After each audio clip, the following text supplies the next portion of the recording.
sans plus attendre, je vais présenter les différents intervenants de ce premier plateau. Donc, à ma gauche, il y a Julien Leguet, qui est porte-parole de Bassines Non Merci et qui est une figure de la lutte contre les méga-bassines. Nous avons aussi... Je peux l'applaudir.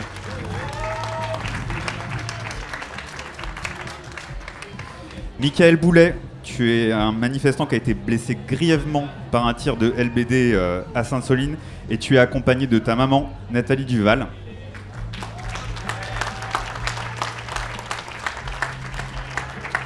Nous avons avec eux Chloé Chalot, tu es avocate, tu as porté plainte au nom des familles des victimes des deux blessés les plus graves à Sainte-Soline, Serge et Michael, ici présents. Et tu vas nous en dire plus sur les procédures en cours et les manières d'obtenir justice face à un État de plus en plus violent. Et Mathilde Nilsson, membre de l'Observatoire parisien des libertés publiques, tu étais présente et tu as pu constater la responsabilité des forces de l'ordre dans la disproportion des moyens employés face aux manifestants. Et nous aurons également un texte de Jérémy, médecin, qui était à la coordination de l'infirmerie de Puymel, une ville proche de Sainte-Soline. Du coup qui a écrit un texte qui sera lu par Christian, ici présent.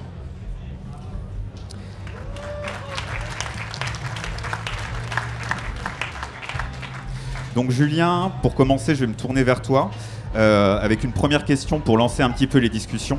Est-ce que tu peux nous dire comment on en arrive à cette date du 25 mars 2023 ? Et tu as dit dans des interviews ultérieures que cette mobilisation, qui était censée être le point d'orgue de la lutte contre les méga-bassines, s'était transformée en piège. Pourquoi ?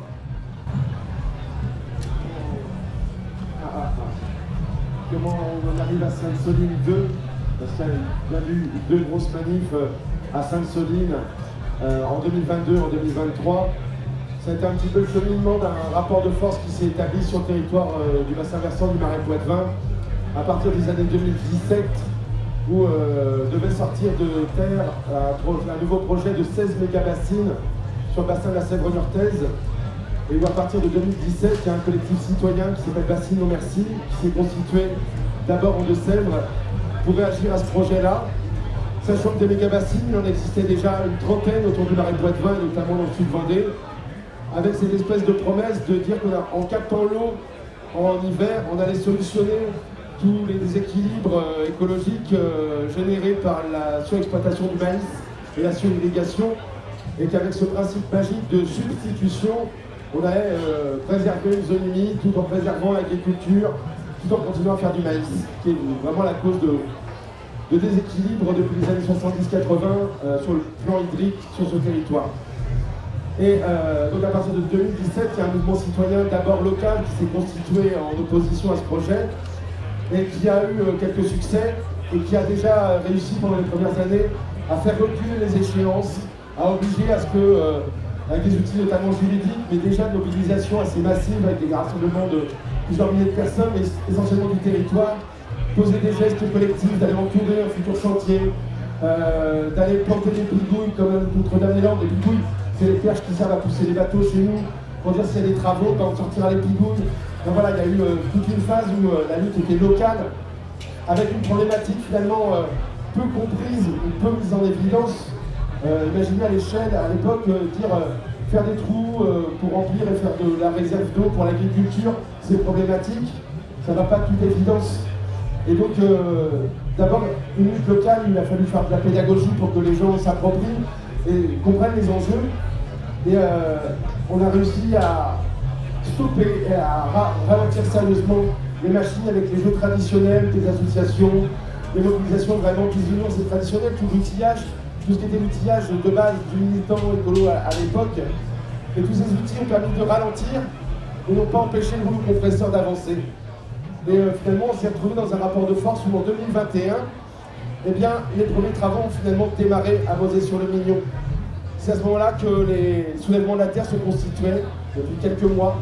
BNM a signé l'appel tout de suite quand on a vu ce texte fondateur autour de ces questions d'accaparement des ressources, autour de l'artificialisation de nos terres. Ça a fortement résonné avec le combat qu'on portait.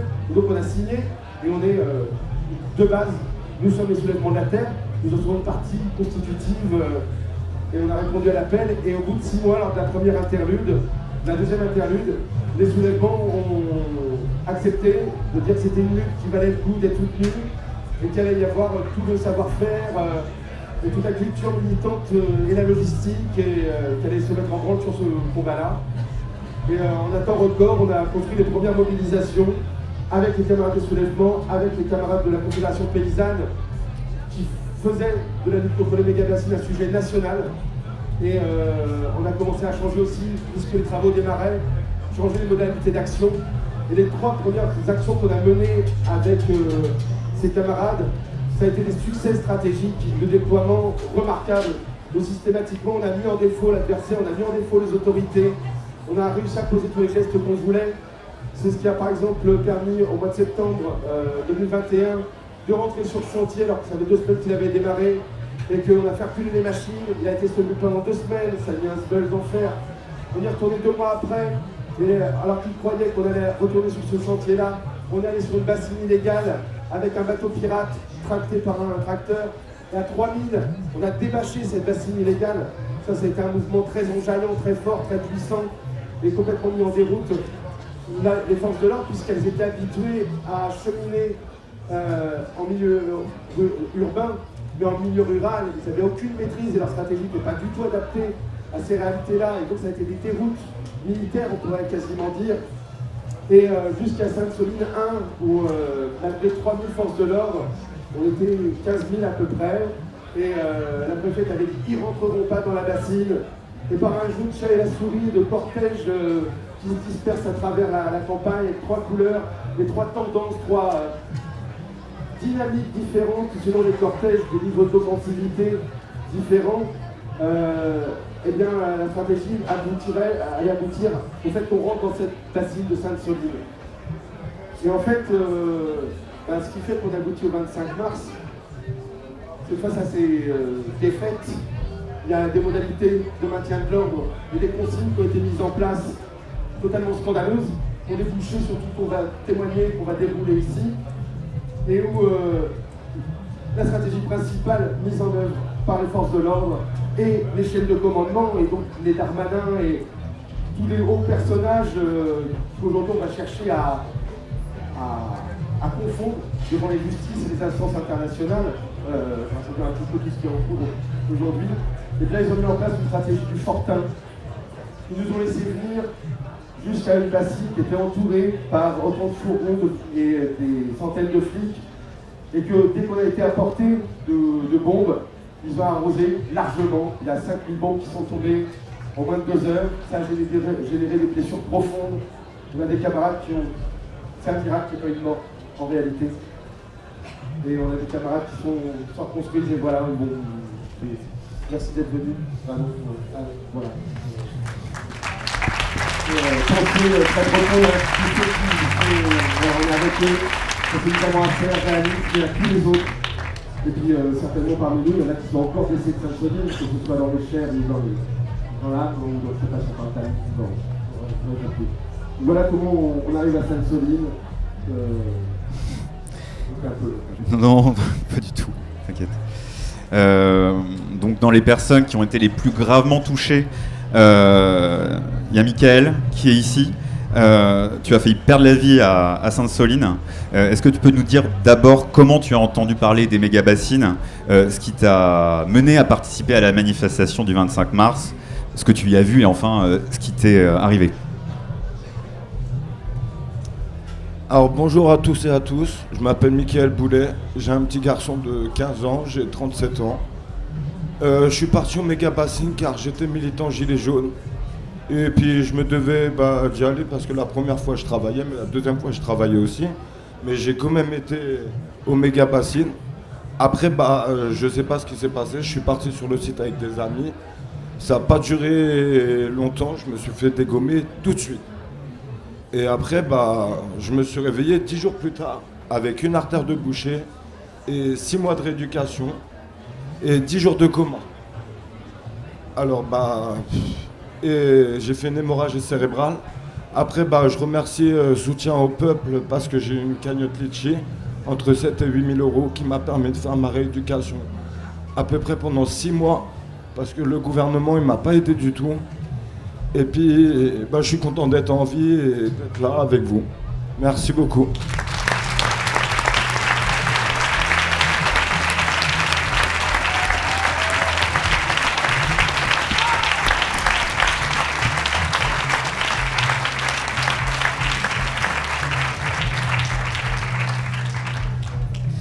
Nathalie, tu es la maman de Michael et le 25 mars, tu étais chez toi, à 200 km de Sainte-Soline.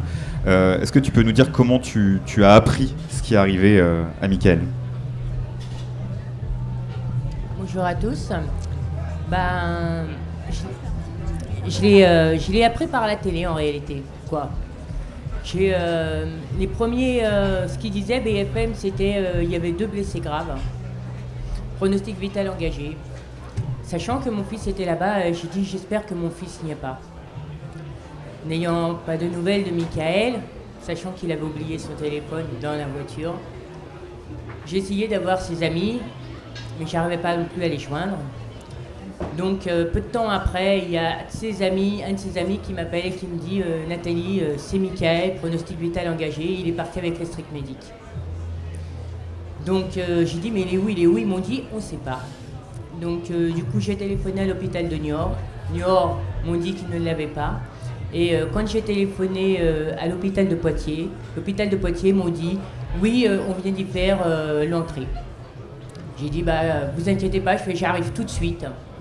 Donc je suis partie très très vite et je suis arrivée là-bas. Michael commençait déjà à tomber dans son propre coma. En fin de compte, c'était Elephant Man. Il s'était pris un flashball côté gauche. Ça y a fait une hémorragie interne. Mais étant donné qu'on est un samedi, il n'y a pas souvent les médecins qui sont là, surtout les médecins de garde, tout ça. Donc il a été quand même soigné, pris en charge et tout ça. Vers 2h du matin, ils l'ont mis en neuro.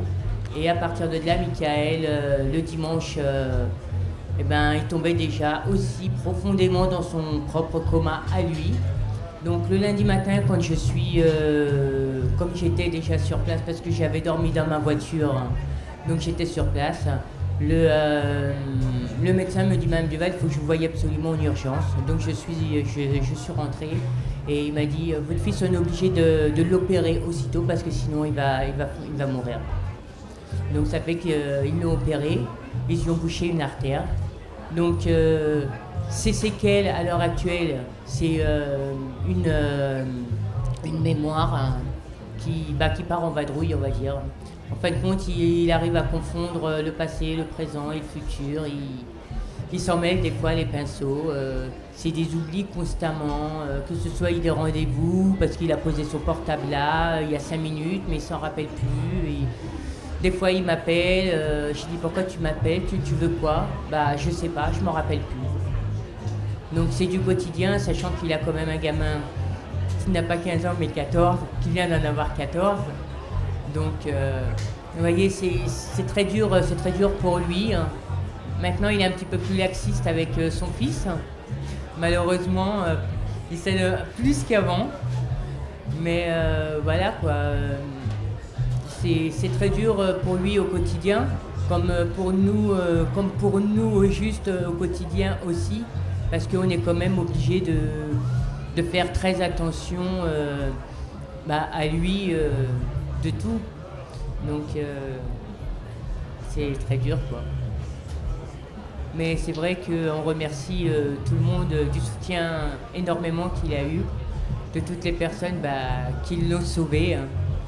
Remercie aussi à la conf, remercie aussi au Soulèvement de la Terre, à Chloé qui est notre avocate, puis à tous ceux qui sont à son chevet pour l'aider.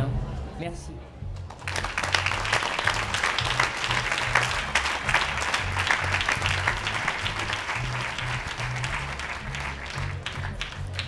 Donc Chloé, tu es avocate de 2 familles de victimes, Michael et aussi la famille de Serge, et tu as porté plainte au nom de ces 2 familles pour tentative de meurtre et entrave au secours. Est-ce que tu peux nous parler aussi un petit peu du cas de Serge, tout d'abord, et ensuite nous dire la manière dont tu as commencé à assurer la dépense de ces familles et où en sont les procédures aujourd'hui? Merci. Alors, comme je suis avocate, je ne vais pas respecter la règle que tu viens de me donner. Je vais prendre les questions dans le désordre. Je vais d'abord te parler de comment j'ai rencontré Nathalie et comment j'ai rencontré la famille de Serge, parce que c'est par là que ça débute. Moi, j'étais à Melle ce week-end-là. J'étais pas à Sainte-Soline, mais j'étais à Melle. J'étais notamment avec un des médecins dont on va entendre le témoignage tout à l'heure. Et j'étais venue parce que on m'avait demandé de venir. On se disait que peut-être il y aurait besoin d'avocats pour des contrôles routiers qui se passent mal, ou pour donner des conseils, ou pour peut-être des gens qui sont arrêtés parce qu'il y a un outrage, parce qu'il peut se passer des petites choses comme ça. Donc j'étais là pour faire un travail d'avocate un peu classique, de legal team, de mobilisation. Et en fait, dès le dimanche, j'étais à l'hôpital, et les jours d'après, j'étais à l'hôpital, et les mois suivants, ma vie a été liée à Serge et à Mickaël, et c'est un travail complètement différent qui a finalement été le mien. Donc, j'ai rencontré Nathalie dans le couloir de réanimation de l'hôpital de Poitiers le dimanche, et j'ai rencontré les parents de Serge dans le même couloir.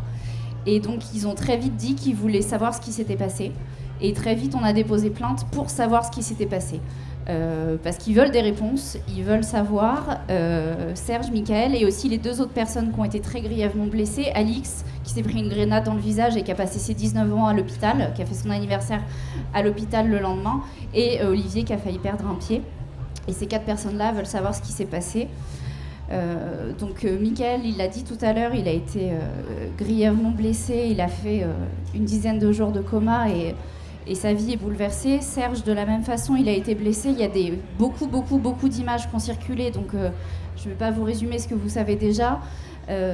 Serge, il est blessé par une grenade qui lui explose sur la tête à 13h46, qui lui explose le casque qu'il a sur la tête, qui lui explose le crâne, et il risque sa vie pendant plusieurs semaines. Il finit par être emmené par hélicoptère à l'hôpital de Poitiers. Ça met du temps. Ça met beaucoup trop de temps, et une des questions que devra se poser cette enquête, c'est pourquoi ça met du temps. Pourquoi Mickaël, c'est une personne qui finit par l'amener à l'hôpital, mais c'est pas une ambulance qui l'amène à l'hôpital. Mickaël, c'est quelqu'un qui le prend dans sa voiture et qui l'emmène aux urgences. C'est comme ça qu'à 15h37, il arrive aux urgences de Poitiers grâce à quelqu'un qui l'amène, sinon peut-être qu'il serait arrivé que à 17h et à 17h30 comme Serge. Donc Serge, très grièvement blessé, tout le monde le sait. Une vie qui, je ne vais pas donner de détails sur sa vie actuelle parce que c'est sa vie privée, c'est à lui de décider s'il en donne ou pas, mais juste pour vous dire que évidemment que sa vie, elle est quand même profondément bouleversée, et qu'elle n'a rien à voir avec celle qui était avant le 25 mars 2023, et qui peut plus du tout faire ce qui était sa vie avant le 25 mars 2023, et que miraculeusement, Serge et Mickaël sont toujours là, et vraiment c'est un miracle quand on a vécu les quelques semaines qui ont suivi leur blessure, et quand on a vécu l'intensité de la violence qui s'est abattue ce jour-là sur les manifestants. Donc il y a des enquêtes qui sont en cours, qui doivent répondre à plusieurs questions. C'est des enquêtes qui sont en cours actuellement entre les mains de l'IGGN, parce que c'est des gendarmes qui avaient le maintien de l'ordre ce jour-là, qui sont sous l'égide du procureur de la République de Rennes, parce que c'est de la matière militaire, vu que c'est des gendarmes. Des enquêtes préliminaires qui sont toujours en cours. Alors le procureur s'était engagé, il avait reçu Nathalie, il avait reçu les familles, il avait dit je ferai une enquête d'1 an, et bah là ça fait 2 ans et demi, et voilà, on n'a toujours pas de réponse.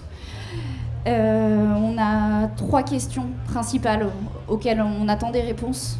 Pour tous les blessés, on veut savoir à quel moment et par quoi ils ont été blessés. Évidemment la qualité de ce tir, est-ce que c'est un tir tendu, est-ce qu'il est réglementaire? Évidemment que non pour moi, mais il y aura beaucoup de choses à étudier par rapport à ça. Il y a plein d'armes qui ont été utilisées ce jour-là. Est-ce que c'est un LBD, est-ce que c'est une grenade, est-ce que c'est une grenade explosive? Il y a plein de choses à déterminer. Comment les secours sont intervenus? Mal, ça c'est sûr, on le sait, l'enregistrement de la LDH le prouve, mais on a besoin d'éléments précis pour le déterminer. Est-ce qu'il y a eu une entrave au secours? Moi je le pense, mais comment est-ce qu'on peut l'établir? Comment les secours ont pu ou pas intervenir, quel a été le protocole qui a été pensé à l'avance par la préfète, par le ministère de l'Intérieur, qu'est-ce qu'ils ont réfléchi à l'avance pour cette intervention, en mettant 5000 grenades entre les mains de forces de l'ordre, qu'est-ce qu'ils ont réfléchi à l'avance comme moyen de secours? Et troisième question auquel on a demandé des réponses à la justice, on l'oublie parfois, mais je trouve qu'elle est vraiment importante, parce qu'elle est très significative dans cette histoire, c'est comment, dans les jours qu'ont suivi Sainte-Soline, des informations personnelles, vieilles, parfois erronées, sur la vie privée de Mickaël et de Serge, des informations qui étaient issues de fichiers de police, se sont retrouvées dans les médias pour les salir. Je crois qu'il n'y a pas d'autre mot que ça. Des informations issues du TAJ qui ont été communiquées pour faire la une, pour, je pense, légitimer la violence dont vous aviez été victime, comme si ces gens-là mériteraient bien ce qui leur était arrivé. Donc on a une bataille des récits, on a une bataille clairement de l'image. Il a fallu légitimer la violence qu'on déployait. Il a fallu présenter les manifestants comme des ennemis. On a utilisé cette figure de l'écoterrorisme qui en droit ne veut strictement rien dire. Et Gérald Darmanin, j'imagine qu'il a 10 000 conseillers dans son cabinet qui lui disent que l'écoterrorisme, ça n'existe pas et que le seul terrorisme lié à la nature, c'est le fait de polluer et qu'il sait très bien que ça n'a pas de sens juridique, mais au moins le terroriste, c'est l'autre, c'est l'ennemi et c'est le droit pénal dérogatoire et c'est le traitement spécial qu'on peut appliquer à quelqu'un et ça vient nourrir forcément, ça vient légitimer l'opération de guerre qui a été mise en place pour réprimer des personnes qui voulaient monter dans un trou de terre. Donc forcément, je suis désolée si je parle beaucoup, je suis dans mon temps, c'est bon. Donc tout un discours, plein de choses qui sont construites et aussi, malheureusement, on le voit, un traitement judiciaire très lourd à l'égard des manifestants.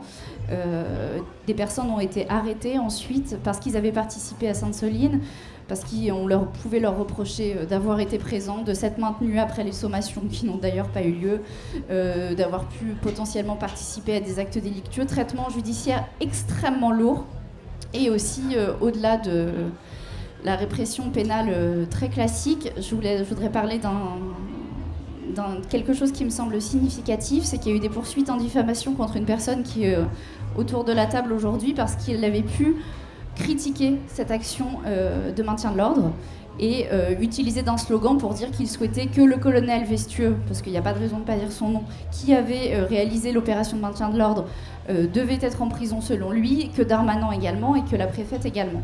Et selon le tribunal correctionnel de Niort, dire ça, avoir une opinion sur la police, avoir une opinion sur le maintien de l'ordre, réfléchir à l'action des forces de l'ordre ce jour-là, ce qui est la question qui se pose quand même, ça serait de la diffamation, ça serait outrageant, on n'aurait pas le droit de le faire. J'aurais voulu retrouver le jugement pour vous lire la motivation parce qu'elle est terrible. Elle est pour moi très attentatoire à plein de principes, mais ça fait aussi partie, je trouve, de la répression. On parle beaucoup de la répression pénale classique, mais la construction de l'image des manifestants et le fait de bloquer toute contestation, toute possibilité de dialogue, ça me semble aussi faire partie de la criminalisation et de la contestation anti-bassine.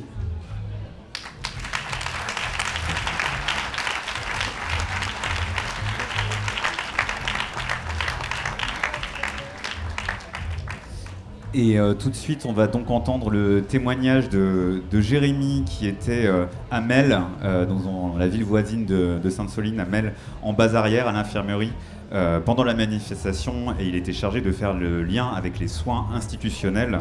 Ça me permettra de prendre la mesure du dispositif qui était en cours ce jour-là.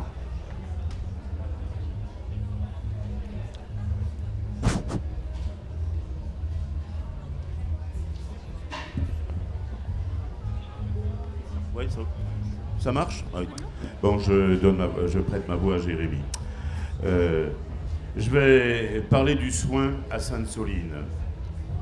Celui mis en place et surtout improvisé par les straight médics, c'est-à-dire des militants, militantes qui font du soin en manifestation. Je vais vous parler aussi de son articulation dramatique avec les soins institutionnels. Quand je parle des soins institutionnels, je pense en particulier au SAMU, puisque son intervention a été retardée par des procédures policières inadaptées, qui étaient prévues pour des situations de terrorisme et détournées sur nous, les soi-disant écoterroristes. J'aimerais préciser que les street medics sont autonomes. Ce texte n'est donc pas représentatif de toutes les médics présentes à Sainte-Soline. Il émane cependant d'un groupe de personnes qui se sont retrouvées emportées dans cette situation et se considèrent comme légitimes. pour parler de Sainte-Soline et de la violence policière monstrueusement inédite dans les luttes écologistes qui s'est déchaînée ce jour-là. Quand la violence d'État s'est déchaînée, occasionnant des blessures plus graves les unes que les autres, les médics ont contacté le SAMU. Nous avons rapidement constaté l'obstruction de l'accès aux soins, malgré des blessés en urgence vitale absolue, dont Michael ici présent, qui a été déplacé par les médics jusqu'à un point de rassemblement indiqué par le SAMU au téléphone, après une trop longue attente. Les soignants, avec lui, ont pris la décision de l'emmener à l'hôpital, dans le coma, par leurs propres moyens. Ce n'est pas du tout une procédure normale, mais sans cette décision prise par les personnes qui étaient avec lui, la situation pour Michael aurait pu être plus grave encore. Il y avait aussi Serge, bien sûr, identifié très rapidement comme étant la personne dans la situation de la plus grande urgence vitale. Les médics sur place demandaient évacuation en hélicoptère, alors que le SAMU proposait qu'ils suivent le même chemin que Michael, se rendre à l'église de Sainte-Soline pour un point jonction hypothétique avec les secours. Le rapport de la LDH est très clair sur le fait que les forces de l'ordre ont ouvert le feu en premier, et c'est après qu'un Black Bloc s'est mis en action, pas avant. C'est donc bien la police qui détermine le niveau de violence dans une manifestation, et pas l'inverse. À Sainte-Soline, on a recensé 200 personnes blessées physiquement, dont 40 dans un état grave, plaies délabrantes sur des membres, et 4 extrêmement graves. Nous adressons ici nos plus douces et chaleureuses pensées à toutes les personnes blessées. Nous espérons qu'elles vont mieux et ont réussi à retrouver la joie et le bel enthousiasme avec lesquels elles sont probablement arrivées dans les Deux-Sèvres en ce mars 2023. Le nombre de personnes blessées psychologiquement est bien entendu incalculable. Je terminerai ce témoignage en vous invitant à vous procurer ce document, avoir 20 ans à Sainte-Soline, et également ce texte « On ne dissout pas les soulèvements ». Et je vais vous donner 2-3 phrases d'Alix, 19 ans, qui a été blessé. Moi, 19 ans, j'ai reçu une grenade tirée par un flic en plein visage, provoquant la fracture totale de 4 de mes os. Peut-être que je ne devrais pas, mais je m'émerveille de la chance que j'ai eue. J'ai mes 2 yeux, mon cerveau ne semble pas avoir été touché et mes membres sont quasi intacts. Je suis en vie. Voilà ce que j'ai risqué pour le simple fait de refuser un système qui s'écroule et qui condamne nos avenirs. Un peu plus loin, deux petites phrases. Si par votre faute, j'aurai toujours le sourire de travers, vous ne m'empêcherez pas de rire. Si j'ai, pendant plusieurs semaines, dû garder les dents serrées, vous ne m'empêcherez pas de parler. Et je terminerai par cet écrit adressé à Rémi Fraisse. On n'oublie pas, on pardonne pas.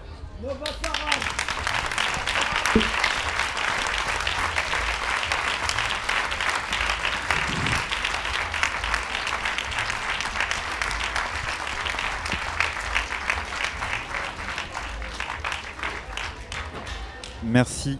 1, 2. 1, 2, 1, 2.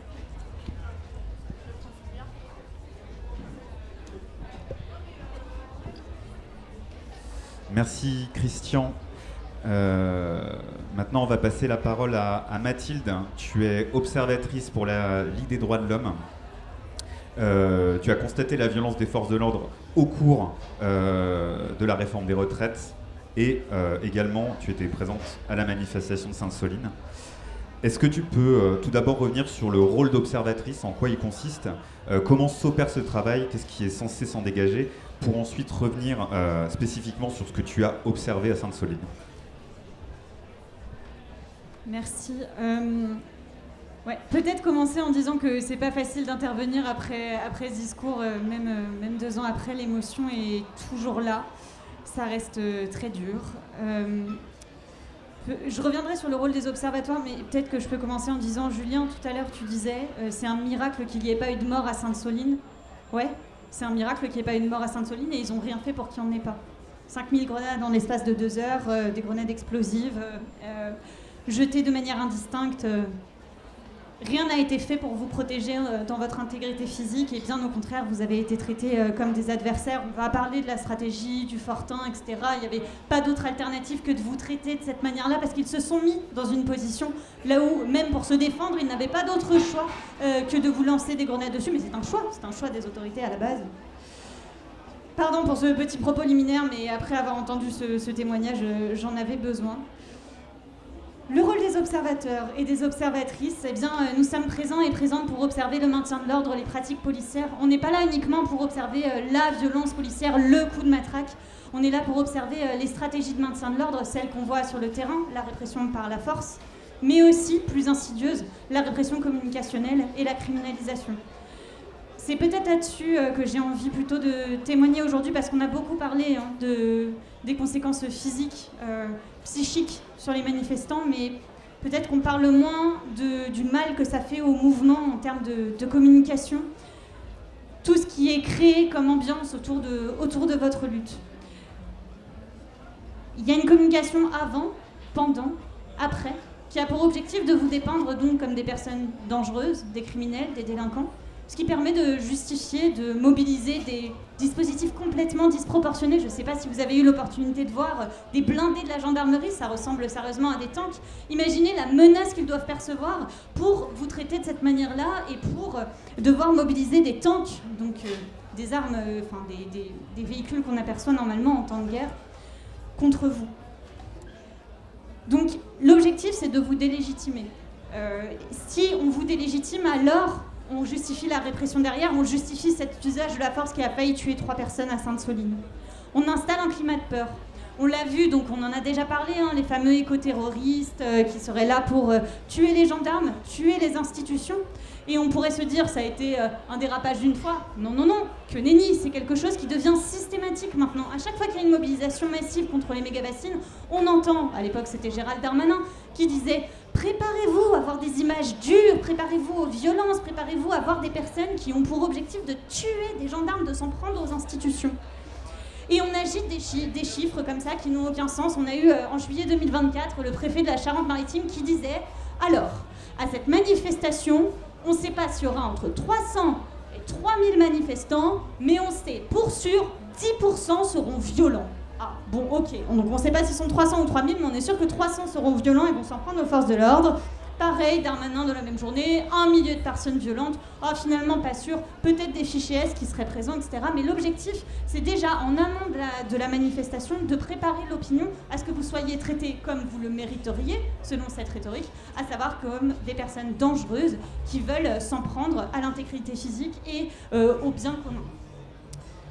Et puis il y a pendant la manifestation, on va avoir parfois des communications complètement absurdes et je remercie le journaliste Maxime Sirvins d'avoir fait un travail de vérification sur la communication des autorités avec la préfète des Deux-Sèvres qui publiait en juillet 2024 des photos de saisie avec des munitions pour des carabines, des haches. Bon, des choses qui peuvent inquiéter. Enfin, moi, si demain je vais manifester et que j'imagine que les personnes à mes côtés ont une hache dans chaque main et puis une carabine sur le dos, peut-être que je vais réfléchir avant d'y aller, même pour ma propre sécurité physique. Résultat, le journaliste Maxime Sirvins est allé enquêter parce qu'il y avait encore les noms sur les saisies. Il est allé voir à qui appartenaient ces armes. Eh bien, il s'agissait d'un couple de chasseurs qui n'avait absolument rien à voir avec la manifestation, qui habitait à 20 km de là. Mais bien sûr, au niveau de la vérité, ça ne semble pas plus embarrasser la préfète que ça. Et l'objectif, ce n'est pas de dire ce qui est vrai, mais de dire ce qui inquiète. Ça a été la même chose avec la CRS phare. Je ne sais pas si certains d'entre vous la connaissent. Ça commence à être une unité qui est célèbre pour sa violence, tout comme la Bravem. Et donc, on a des photos de la CRS phare, juillet 2024 à La Rochelle, qui foncent sur des manifestants, qui les frappent alors qu'ils sont au sol.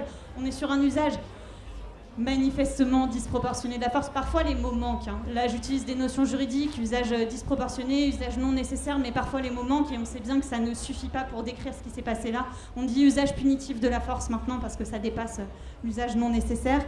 De même, c'était faux, c'était des manifestants qui cherchaient une seule chose, c'était fuir parce qu'ils étaient encerclés par les forces de l'ordre et pourtant ils ont été frappés au sol, ils ont été victimes de jets de grenades explosives en plein cœur de la foule alors qu'ils ne pouvaient s'en échapper.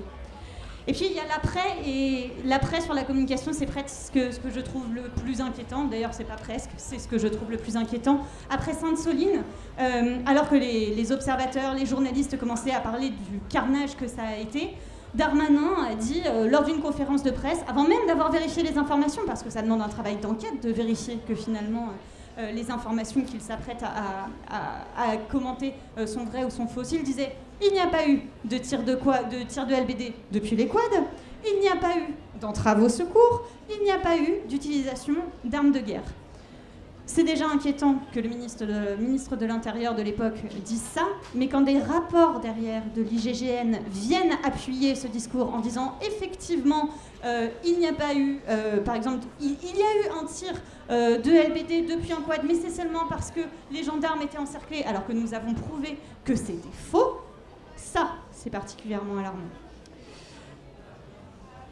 Tout ça, c'est un objectif, je le crois, en tout cas c'est comme ça que nous l'interprétons dans les observatoires, c'est aussi d'isoler le mouvement en créant un effet de contagion. La LDH a été attaquée justement parce que nous avons observé lors des méga-bassines, on nous a menacé de supprimer nos subventions, et merci à toutes les personnes qui ont soutenu la LDH, on a fait la une de l'UMA d'ailleurs à l'époque, avec tous les soutiens affichés. Mais l'objectif, c'est de faire des soulèvements de la terre, de bassines non merci, bassines non merci, des infréquentables, des indésirables, et d'isoler le mouvement à la fin et de faire en sorte que vous n'ayez plus de soutien. Avec la Ligue des droits de l'homme et avec la Fédération internationale des droits humains, on a décidé de s'intéresser à ça un peu plus en profondeur. Et donc la Fédération internationale des droits humains, organisation internationale, est venue en France pour une mission, pour enquêter auprès des acteurs de l'eau. On a rencontré Julien et d'autres acteurs locaux qui se trouvent notamment autour de cette table, pour recenser les actes de criminalisation, de délégitimation, la disproportion dans l'usage de la force, et la répression globalement. Ce rapport va sortir le 25 septembre, nous vous invitons à le lire. Et sur cette communication, peut-être pour conclure, sur cette communication, on cherche à vous dépeindre comme des adversaires, comme des ennemis, et c'est cependant ce qu'on a documenté dans le rapport avec la FIDH, on a vu que par votre inventivité, votre combativité, vous réussissez à lutter contre ça, et pour cela, bravo à vous.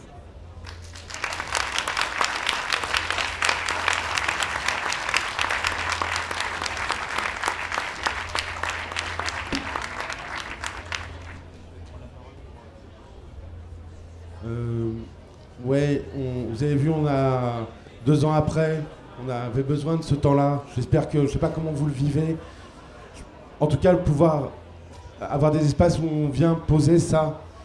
Il y a vraiment un travail autour du récit, il y a vraiment quelque chose autour du témoignage et de ce qui restera. Et donc, sachez qu'il y a un groupe au sein de Bassines non merci qui s'appelle le groupe Trace et qui travaille sur ces éléments-là. Qu'est-ce que ça crée? Qu'est-ce qu'on garde? Il y a ce bouquin de témoignages extraordinaires, là, Avoir 20 ans à Sainte-Soline. Il y a des journalistes qui ont fait un boulot remarquable.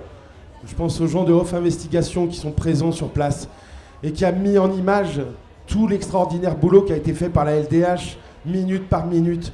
C'est remarquable. Et ça, vous voyez, face à ces monstres-là, il faut développer tous ces talents, tous ces savoir-faire.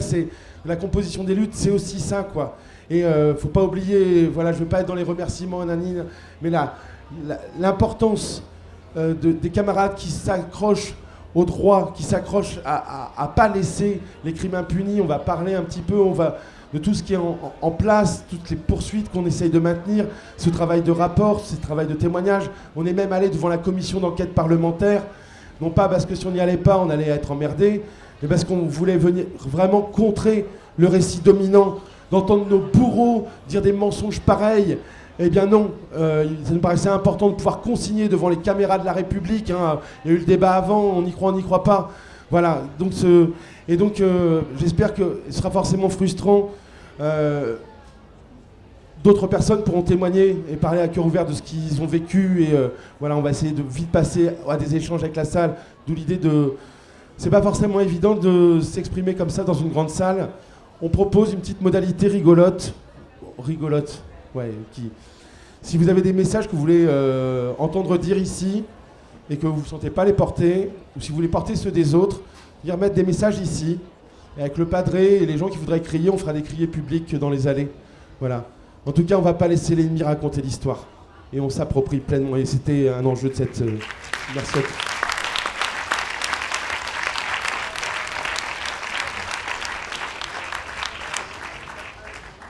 Donc on l'a dit au début de cette table ronde, un temps d'échange avec le public est prévu. Donc si des personnes ont envie de témoigner de ce qu'ils ont vu, d'ajouter à ce récit et de se soigner collectivement de ce qu'on a pu vivre et endurer au cours de cette journée, voilà, le micro est ouvert ou juste poser des questions aussi peut-être aux intervenants.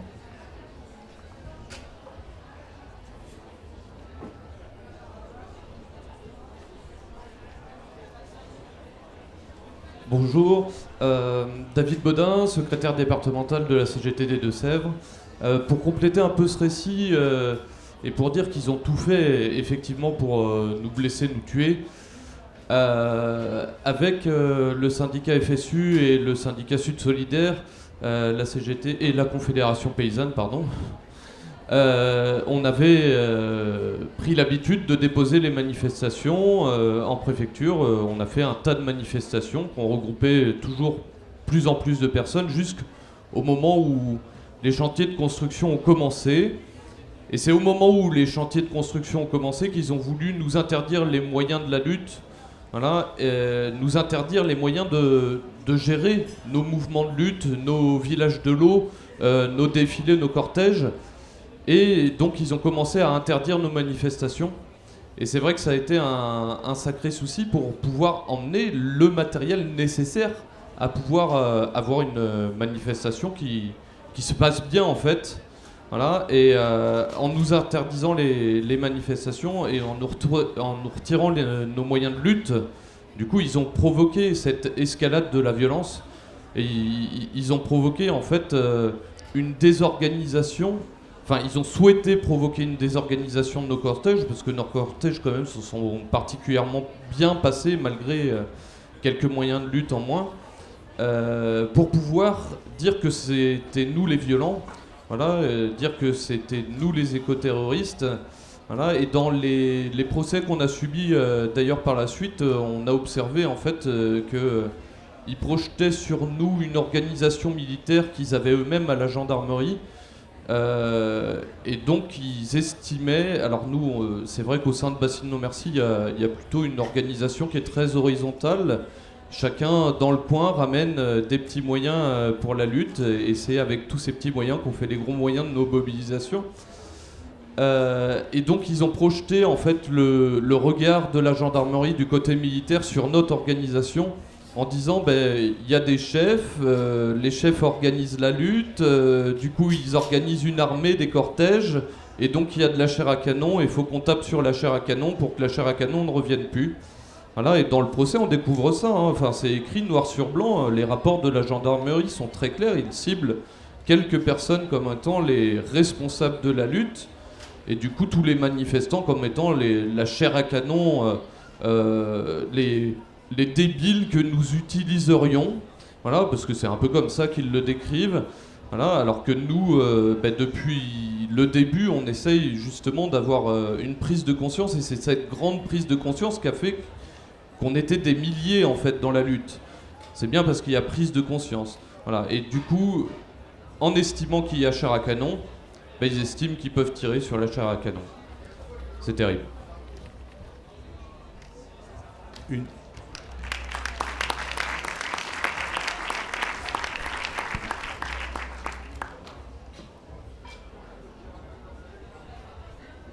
que quelqu'un d'autre a envie de prendre la parole ?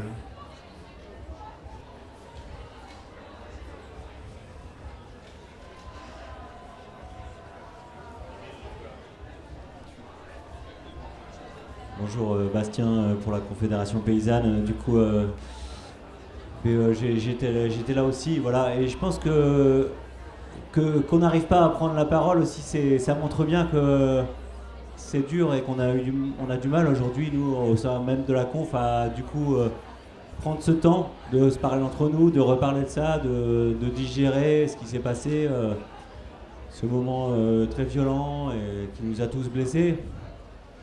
À différentes manières évidemment, mais en tout cas c'est pas facile d'en parler, on voit bien aujourd'hui.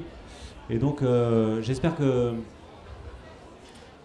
on va quand même de toute manière en rebondir et continuer à construire du coup la suite de ce partage de l'eau et qui est complètement légitime malgré le fait qu'il n'y ait aucun respect de nos corps, de nos revendications, de notre manière de penser.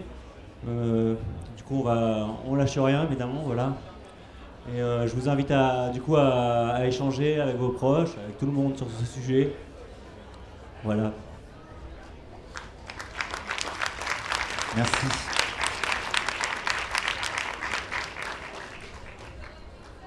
C'est juste pour me rendre compte un petit peu qui parmi vous, enfin il n'y a aucun impératif à répondre, hein, mais qui était présent à Sainte-Soline le 25 mars pour voir un petit peu le... Ok. Parce que voilà, l'idée elle est bien de pouvoir poser des paroles, des témoignages, etc. Ça nous paraissait important de pouvoir refaire le récit et que collectivement on puisse, on a même dans la reconstruction besoin de dire qu'est-ce qu'on a vécu ce jour-là, comment on ne se laisse pas envahir par le récit de l'adversaire et de vérifier les... donc j'insiste, c'est évidemment pas évident, il n'y a aucune invitation à se livrer si on n'a pas envie de se livrer, mais là il y a un espace. Et il ne satisfera pas tout. Je pense que le bilan humain de Sainte-Soline, on ne le connaît pas en réalité.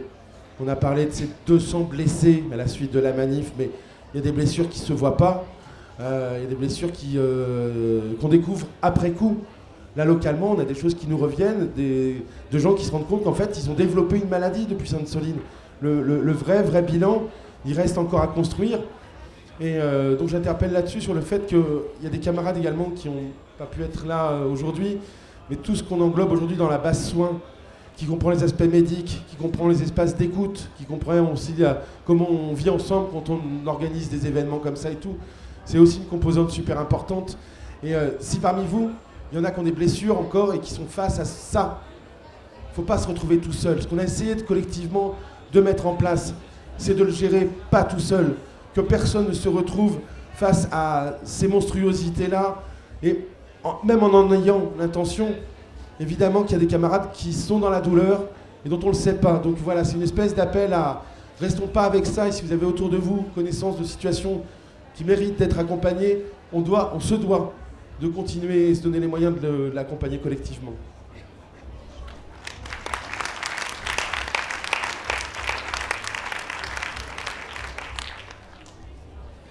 Merci Julien. Du coup, merci à tous nos intervenants invités. On va donc passer au second temps de cette table ronde qui sera plutôt consacrée au bilan politique de Sainte-Soline et savoir levier activable pour faire échouer ces projets écocidaires. Alors, je retrouve mes notes. Donc, je vais inviter, je crois que tout le monde est là. Il manque peut-être Jojo, des soulèvements. Je ne sais pas s'il est dans le coin. Donc, après avoir consacré un premier temps à ces témoignages, ce deuxième plateau, comme j'ai dit, se tournait vers l'avenir, vers les horizons politiques du combat contre les méga-bassines. Donc, où en est aujourd'hui la lutte contre les méga-bassines ? Quels rapports de force se sont dégagés de Sainte-Soline ? Quelles victoires ont été obtenues ? Quel blocage persiste ? Et quel levier politique, juridique, institutionnel reste-t-il à activer pour empêcher la multiplication de ces projets écocidaires ? Donc je crois que je vais présenter les intervenants dont je suis sûr qu'ils sont là déjà pour commencer. Donc David Baudin de la CGT qui a parlé tout à l'heure, Union départementale des Deux-Sèvres. Donc toi tu as été inculpé pour la participation de ton syndicat à la manifestation de Sainte-Soline qui était interdite par la préfecture, donc tu pourras nous en dire un mot. On a camarade de la Confédération paysanne Bastien Moisan, c'est ça ? Il y a Sandrine Rousseau qui je crois était dans la salle mais que je ne vois plus. Elle est où ? Elle est partie, ok. Il y a David Cormand qui est ici aussi, d'Europe Écologie des Verts. Et Jojo qu'on attend. Il est là, trop bien.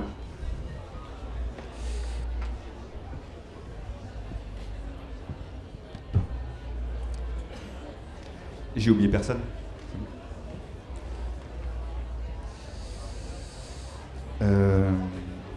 Donc peut-être Julien, je vais te demander de reprendre la parole. J'imagine que la pente a été très longue à remonter après Sainte-Soline. Est-ce que tu peux nous faire un rapide récap de ce qui s'est passé depuis au niveau de la lutte contre les méga-bassines ? Alors, un rapide récap parce qu'il s'est passé quand même pas mal de choses depuis 2 ans et demi. Évidemment que la stratégie de Darmanin et sa bande, c'était à travers ces modalités-là, créer un choc psychologique tel que notre mouvement s'étouffe et s'effondre. Un effet blast, comme il a existé en 1975 contre le mouvement antinucléaire avec la manif de Cress-Malville et la mort de Vidal Michalon. C'est cet effet-là que ça a eu. Et donc comme ça avait marché, en fait ils nous ont fait le même traitement. Il y a d'ailleurs actuellement des journalistes qui sont en train de faire un reportage sur ce thème-là. Une comparaison entre le Cress-Malville et ce qui s'est passé à Sainte-Soline. C'est confondant de similitudes. Donc comment dire, l'enjeu, c'était de ne pas s'écrouler, c'était de continuer à lutter, mais en connaissance de la débilité et de la violence de l'adversaire. Et donc ce qu'on a toujours fait à Bassine Non Merci, et on l'a confirmé avec les camarades des soulèvements et la conf, on a toujours varié les modalités de mobilisation. On est capable de rentrer dans une bassine tous ensemble, mais on est aussi capable de descendre une rivière tous ensemble. On est capable de se mettre en route et de se mettre en mouvement. Et notre première réponse à la violence de Sainte-Soline, ça a été d'organiser collectivement un convoi de l'eau, qui est une aventure incroyable. On est parti du Marais Poitevin pour aller jusqu'à Paris, en passant par Orléans à l'agence de l'eau. Et c'était une aventure humaine incroyable, à 800 avec les tracteurs, etc. C'était un village, c'était incroyable.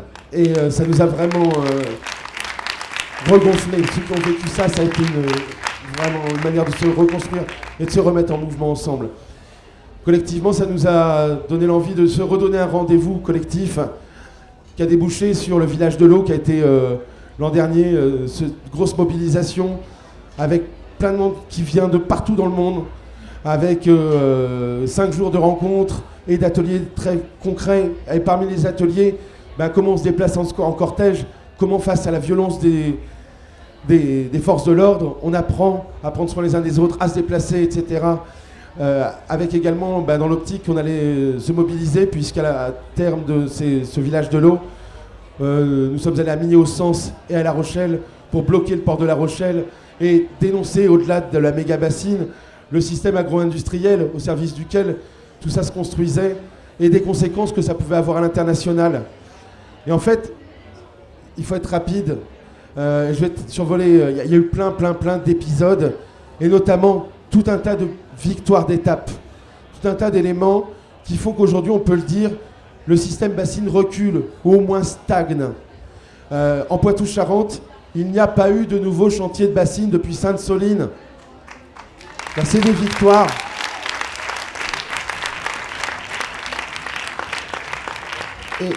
Et aujourd'hui, la stratégie globale de l'État, qui est vraiment à la botte de la FNSEA sur ce plan-là, c'est de dire si ça passe pas en Poitou-Charentes, on va tester d'autres endroits. On va voir s'il y a des territoires qui ne réagiraient pas. Et donc il y a cette carte-là qui actualise un petit peu où sont les menaces évaluées aujourd'hui par rapport aux bassines, où sont les urgences et aussi du coup Ou est-ce que cette alliance solide qui s'est construite autour de la lutte sur les bassines à l'échelle d'un territoire, eh ben, elle peut collectivement être reportée sur d'autres territoires. C'est ce qui s'est passé notamment il y a 1 an et demi à Limagrin, à Clermont-Ferrand, où on s'est retrouvé à 6000 alors que les travaux n'avaient pas commencé. En fait, quand on attaque un problème à la souche, il recule. Et si on doit avoir des bonnes nouvelles, Limagrin, les bassines de Limagrin, c'est plus dans les tuyaux. Ils ont dit publiquement qu'ils n'iraient pas vers ça, parce qu'on a su mettre le rapport de force au bon moment. Et donc globalement, il y a une accumulation de défaites sur la partie d'en face. On a les camarades juristes et les associations de protection de la nature comme l'API ou Nature Environnement 17 qui font un travail déterminé. Ils mettent toutes les entraves possibles, ils mènent ces combats assidûment. Et c'est ce qui fait que par exemple, l'an dernier, le 18 décembre, on a appris, comble du comble, un truc incroyable, c'est qu'en fait Sainte-Soline, elle n'aurait jamais dû être construite. Elle est illégale parce qu'elle est une espèce protégée qui est notre emblème, qui c'est l'outarde canepetière. Et en fait, ces sagouins-là, avec la préfecture, ils n'ont pas fait les études d'impact. Et bien même rétroactivement, on peut venir leur taper dessus. Et c'est ce qui s'est passé. Et jusqu'à maintenant, c'est encore la décision qui est en place. L'État en a fait appel, évidemment. La bassine de Sainte-Soline est tellement illégale qu'elle ne sera pas remplie cet hiver.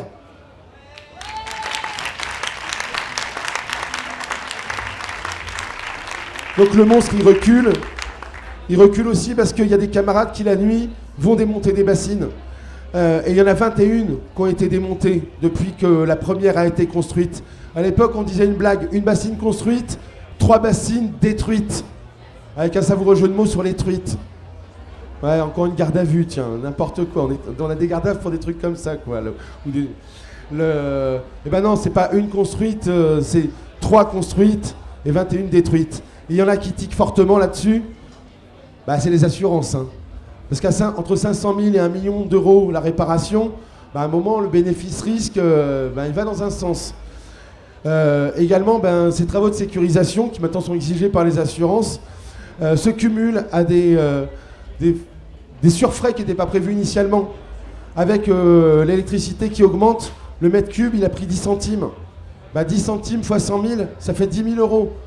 Et en fait, aujourd'hui aussi, ce qu'on a, c'est que le modèle économique bassine, il ne tient pas ses promesses.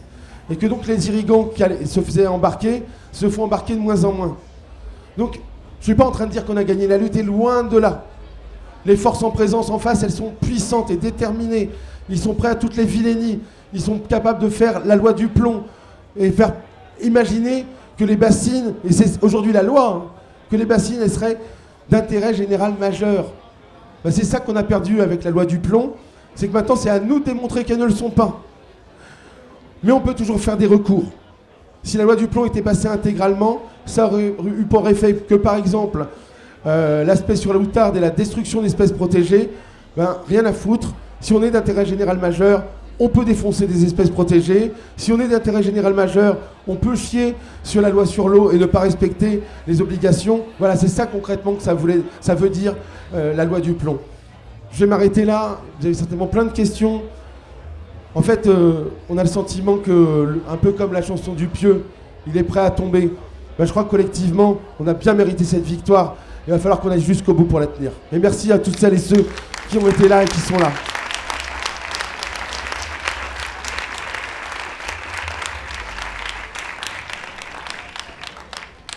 Je vais maintenant passer la parole à Jojo des Soulèvements de la Terre. Donc, Julien a rappelé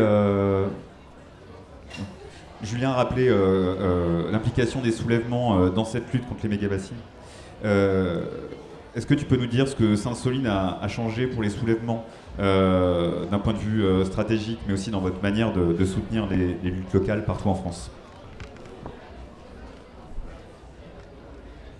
Ok, je pensais que c'était les camarades qui auraient parlé d'abord, dont mon camarade co-inculpé de la CGT ici présent. Mais du coup, je vais y aller. Je vais appuyer un peu ce qu'a dit Julien et je vais essayer de répondre à ta question en même temps. La première chose, je pense, qui est important d'avoir en tête, c'est qu'on ne peut pas comprendre ce qui s'est passé le 25 mars à Sainte-Soline sans revenir un minimum en arrière sur ce qui s'est passé pendant 1 an et demi avant. C'est-à-dire qu'on ne se retrouve pas du jour au lendemain à plusieurs dizaines de milliers à prendre d'assaut une bassine. Enfin, je veux dire, 1 an avant, personne ne savait c'était quoi une bassine. La question de l'eau et de son usage et de son partage et de son accaparement par le complexe agro-industriel était une question cantonnée soit au sein des organisations professionnelles agricoles, soit au sein d'institutions que je vais me permettre de critiquer, opaques, type agence de l'eau, etc. Et alors même que cette question, c'est une question de nécessité vitale et que c'est l'exemple par excellence du bien commun sans lequel la vie ne peut pas se reproduire, c'était une question de laquelle on était complètement dépossédés les unes et les autres, soit à l'échelle de nos villes et de nos villages par des opérateurs privés, soit sur la question de l'eau agricole par un complexe agro-industriel qui cherche à s'accaparer la ressource au détriment. Alors c'est toujours la même logique. Hein. On va dire il y a 3 eaux. Il y a l'eau pour les milieux. Donc voilà, celle qui ruisselle dans les rivières, dans les zones humides, etc. Qui nous permet de vivre, de respirer littéralement. Il y a l'eau pour les usages nécessaires. Donc on va dire les usages agricoles qui ne sont pas inféodés à l'agro-industrie, mais qui servent à notre subsistance, l'eau potable pour nous et l'eau pour produire notre subsistance. Et il y a l'eau économique. Et donc l'eau économique, c'est aussi bien l'eau qui sert à refroidir les centrales nucléaires, l'eau qui sert à alimenter du maïs pour l'exportation et le complexe agro-industriel. Il faut se rappeler que les bassines bénéficient à une infime minorité d'agriculteurs du département. Donc quand je disais, on ne peut pas penser et réfléchir sur Sainte-Soline 2 sans penser ce qui s'est passé avant Sainte-Soline 2, je me permets d'y revenir brièvement parce que souvent, en fait, quand on vit un événement fort, un choc fort dans le rapport de force, ça a tendance à venir effacer ce qui s'est vécu avant et essaye de venir annuler ce qui peut se vivre après. Et moi, j'ai le sentiment que pour bien comprendre ce qui s'est passé à ce moment-là, il faut vraiment saisir ce qui s'est passé l'année d'avant. Qu'est-ce qui s'est passé l'année d'avant ? On s'est retrouvés d'abord à 400, avec des camarades paysans et paysannes, en tracteur, à prendre d'assaut le chantier de Mosée-sur-le-Mignon, à l'interrompre, à désarmer les machines. Puis, on s'est retrouvés à un gros millier, à Cran-Chaban. 3000, me dit le camarade, il est sourcilleux sur les chiffres, et il a raison de l'être. On s'est retrouvés à 3000, à Cran-Chaban, à poser un acte hyper fort ensemble qui consistait à démanteler de la bâche à la pompe avec les camarades de la Confédération paysanne, avec les camarades syndiqués, avec les institutions citoyennes, avec les soulèvements de la terre, à démanteler une bassine illégale face à laquelle l'État ne faisait rien depuis plus de 5 ans et auquel il était grand temps qu'on mette collectivement un terme. Puis on s'est retrouvés à 10 000 au printemps maraîchin. Et puis encore après, on s'est retrouvés dans cette descente de Sèvres pour ensemble parcourir le bassin versant, parcourir le territoire, se réapproprier cette question de l'eau et se dire qu'elle ne doit pas être déléguée à une espèce de minorité de gestionnaires hors sol, mais que c'est une question qui nous appartient à tous et toutes et qu'il faut qu'on invente les manières par les assemblées de bassin versant de reprendre une prise sur cette ressource et de ne pas la laisser aux seuls intérêts de l'économie et de l'État. Et enfin, on s'est retrouvés à 10 000 à Sainte-Soline 1, malgré une interdiction drastique, une préfète qui nous dit « jamais vous rentrerez », etc. On s'est retrouvés à quand même réussir ensemble à déjouer le dispositif. Moi, dans le cortège où j'étais, je sais pas, on a dû franchir au moins 8 lignes de flics ensemble, collectivement. Pendant que d'autres, avec des modalités plus offensives, mais nécessaires, arrivaient à percer, à rentrer dans la bassine, et ainsi humilier la préfète. Et si on ne comprend pas tout ça, on ne comprend pas pourquoi on se retrouve à 30 000 à Sainte-Soline 2. Et ce qui est aussi une autre chose hyper importante, c'est le contexte politique du moment dans lequel je vous invite à vous replonger.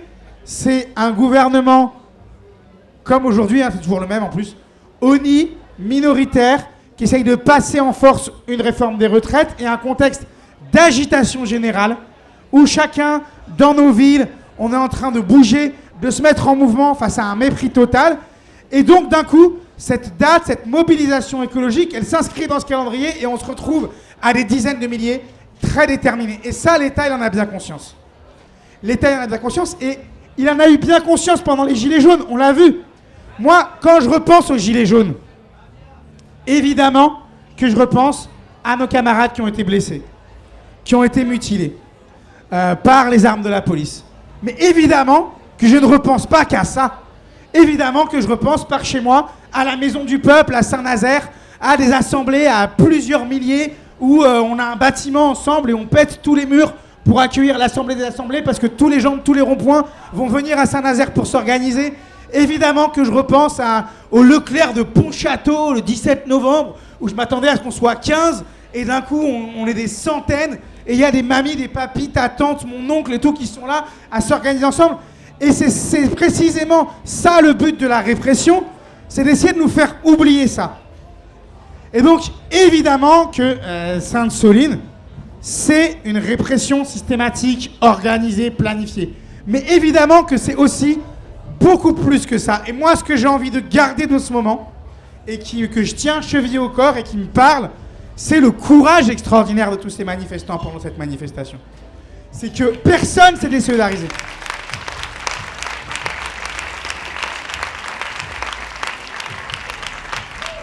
Personne est resté au camp et s'est dit non, finalement on a trop peur, on n'y va pas. Personne a condamné, même nos camarades élus des Verts, dans des situations délicates, même nos camarades de la France Insoumise, même nos camarades de la CGT, personne n'a condamné les pratiques d'autodéfense des manifestants. Personne, on s'est tenu en fait. Et moi j'ai l'impression qu'il ne faut vraiment pas qu'on oublie que ce moment-là, c'est un moment où on s'est tenu ensemble, dans le soin comme dans l'offensive, dans les recours juridiques derrière les poursuites qui sont engagées contre l'État, comme dans la poursuite et la continuité de la lutte. Et je pense qu'en cela, c'est pour ça que cette date, pour moi, elle restera une date historique. C'est qu'à un moment donné, cette date, ce qu'elle incarne, c'est qu'on n'attend pas simplement, pour revenir à la discussion de tout à l'heure, on n'attend pas simplement que l'État fasse une planification écologique, rationnelle, etc. Non, non, non. On prend en main tout de suite les habitants, les paysans, les syndicalistes, les personnes qui travaillent et qui vivent sur ce territoire, cette question-là. Et alors, oui, c'est vrai, on n'a pas obtenu un moratoire légal sur les méga-bassines. C'est vrai. Mais par contre, ce qui est clair et net, c'est ce que disait Julien tout à l'heure et que je vais appuyer d'une phrase.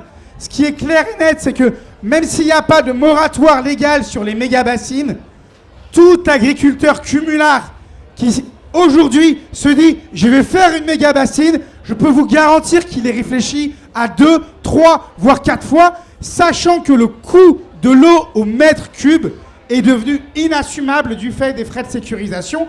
Et donc même de son point de vue économique rationnel, ce n'est pas tenable.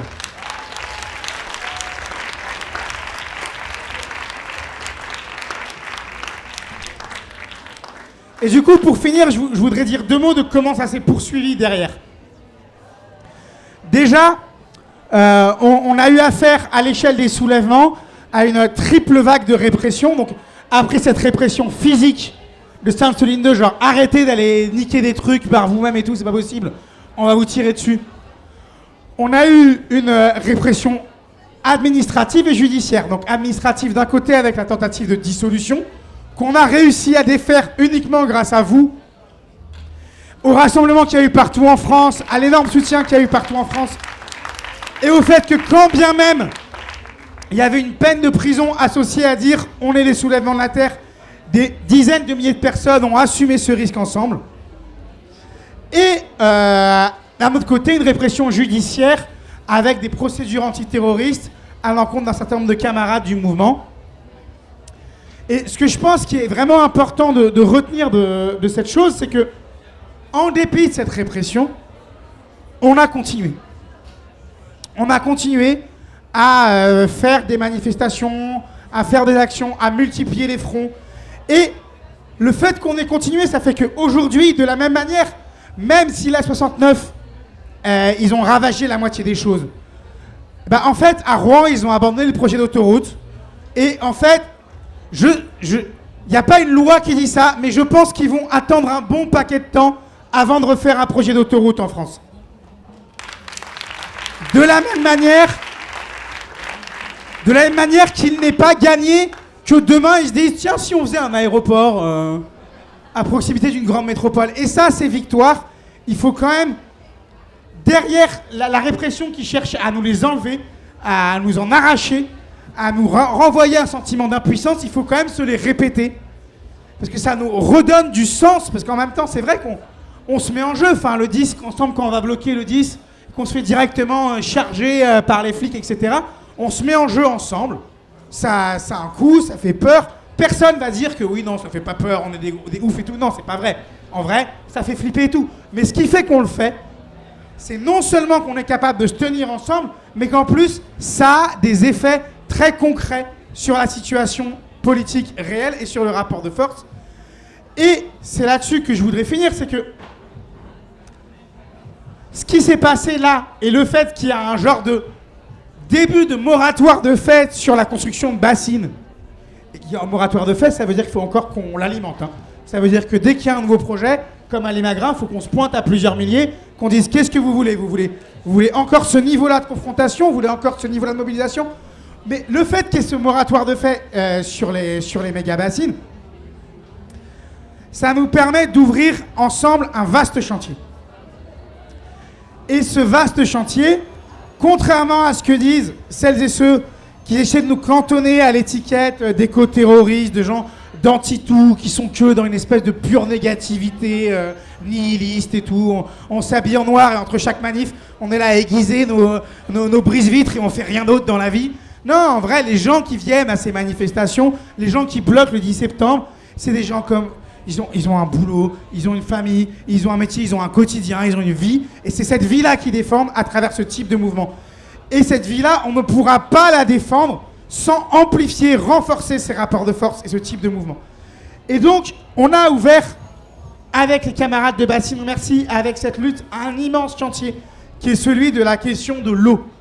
Et à un moment donné, ce qui va être encore plus complexe et difficile et laborieux, même si ça implique moins d'engagement physique, ce qui va être encore plus complexe, difficile et laborieux que ce qu'on a fait sur la lutte des bassines et qu'on va continuer à faire, c'est la question de la communisation de la ressource en eau.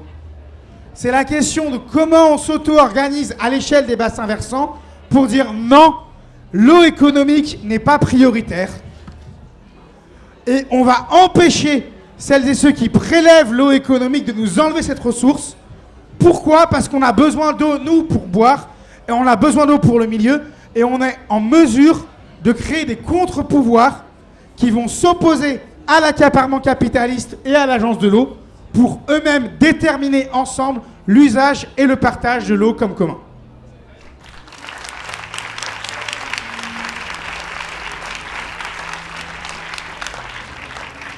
On l'a dit, la lutte contre les méga-bassines est riche de la composition des multiples organisations qui ont rejoint ce combat-là. Et l'une des premières d'entre elles, c'est bien sûr la Confédération Paysanne.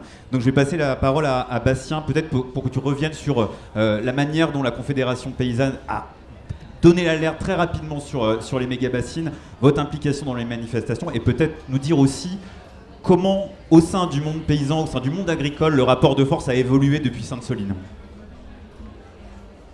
Merci. Oui, à la Confédération Paysanne, on est aussi depuis le début sur ces questions d'eau et évidemment qu'on est touché, puisqu'on est touché aussi par le changement climatique, on est touché évidemment si le voisin pompe évidemment toute l'eau, ben voilà, ça ne va pas. Mais du coup, cette question de partage de l'eau est essentielle. Mais moi, par exemple, je suis pêcheur paysan un peu plus loin que dans les Deux-Sèvres, parce que je ne suis pas des Deux-Sèvres, mais je suis de Bretagne. On a aussi des problèmes d'eau qui sont plutôt qualitatifs d'ailleurs, mais qui sont aussi au niveau national quantitatifs dans le milieu. C'est-à-dire que moi, en tant que pêcheur, j'ai besoin qu'il y ait de l'eau pour les poissons et pour les planctons. Et aussi qu'il y ait besoin de l'eau pour le climat, pour que les averses reviennent sur les côtes.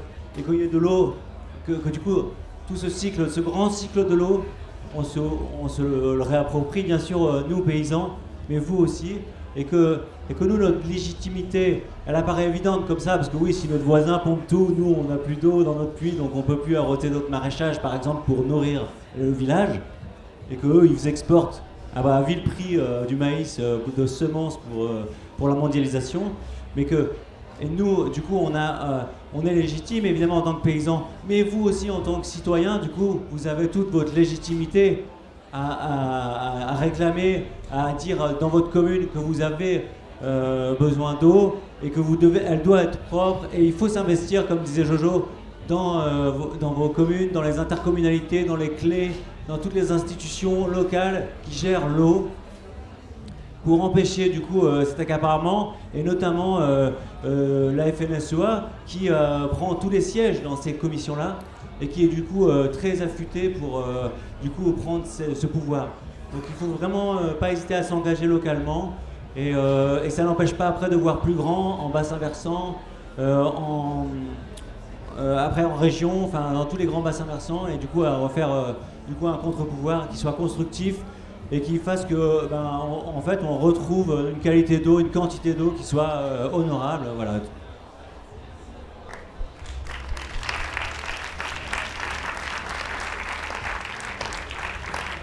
Et parmi les soutiens de la lutte contre les méga-bassines, depuis les débuts, on trouve aussi la CGT, l'Union départementale des Deux-Sèvres, représentée aujourd'hui par David Baudin, qui, je l'ai dit, a été inculpé pour participation de son syndicat à la manifestation de Sainte-Soline.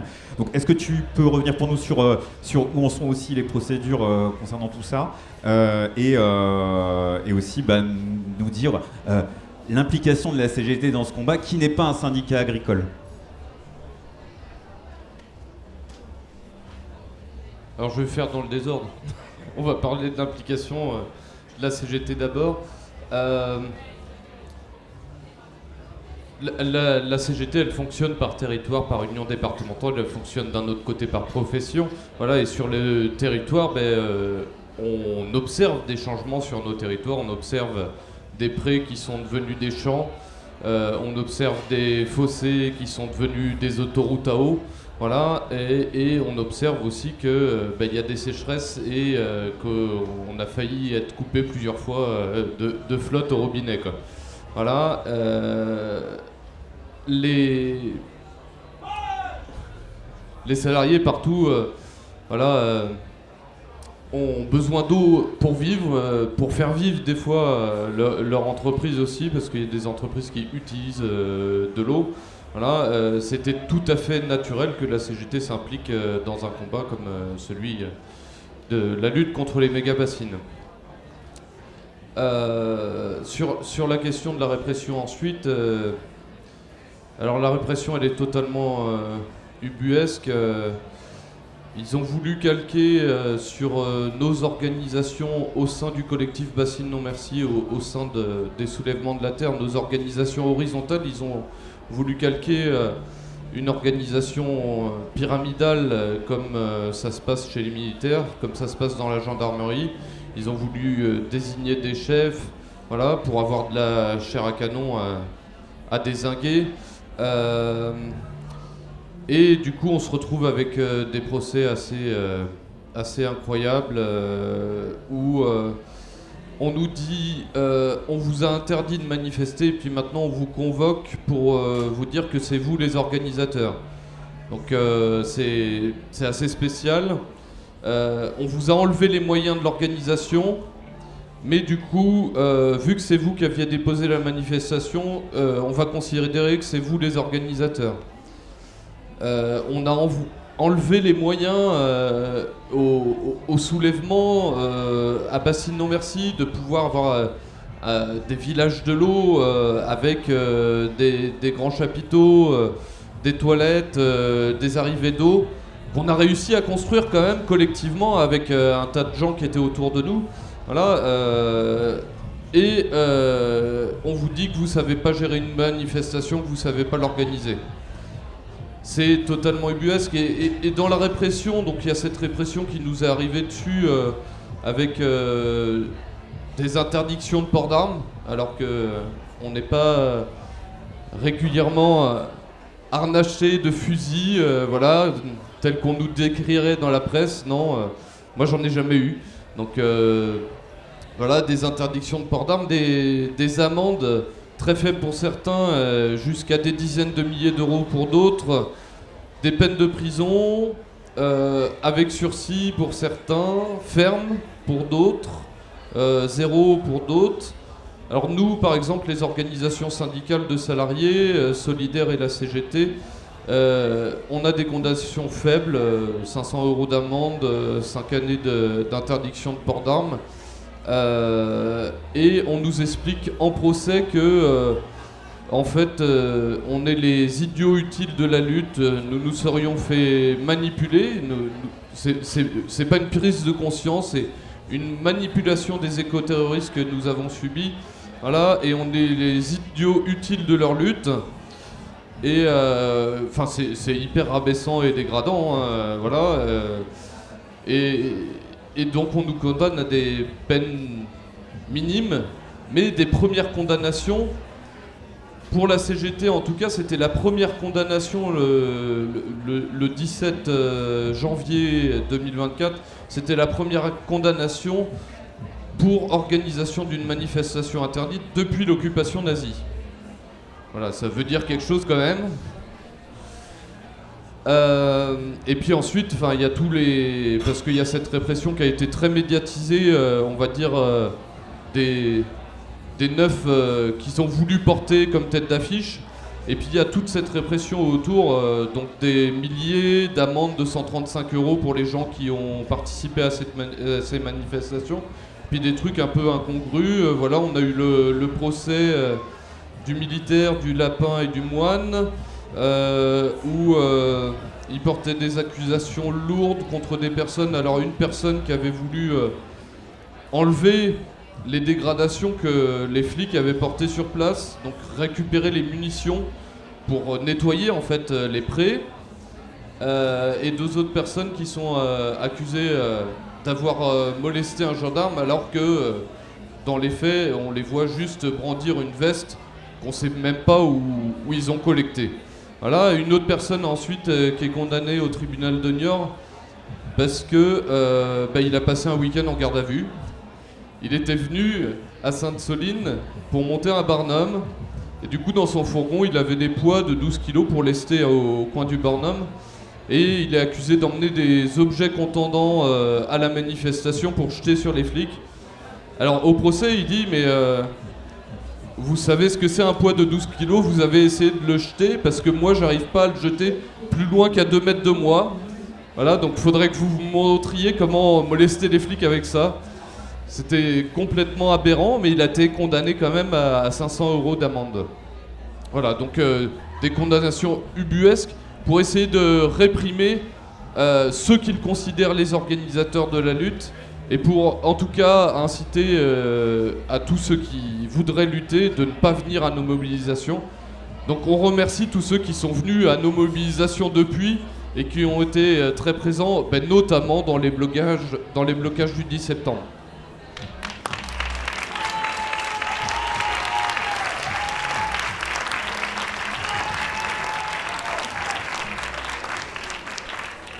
Ouais, juste un petit élément avant de laisser la parole à David. Ça nous paraissait important sur ce temps un petit peu où on parle des stratégies, où on en est, etc., de vous donner aussi à voir la composition et la pluralité du mouvement. Et donc là, on a la chance d'avoir David. Il ne le dira pas, hein, mais très concrètement, chez nous, en Deux-Sèvres, quand on a eu besoin de sortir les premiers tracts, c'est la CGT qui a dit on a une photocopieuse. Et puis on n'avait pas de Tivoli, il y a les Tivoli. En fait, c'est ça, ce que les organisations constituées peuvent rendre possible quand elles se mettent au service d'une cause. Voilà, et donc là c'est David qui parle, mais il aurait pu y avoir les camarades de Sud qui soient là, tout pareil. Il aurait pu y avoir les camarades de FSU, tout pareil. En fait, vraiment au sein de BNM, c'est une alliance très large dans laquelle les syndicats prennent pleinement leur part et vont même au-delà des sujets qui étaient leurs sujets.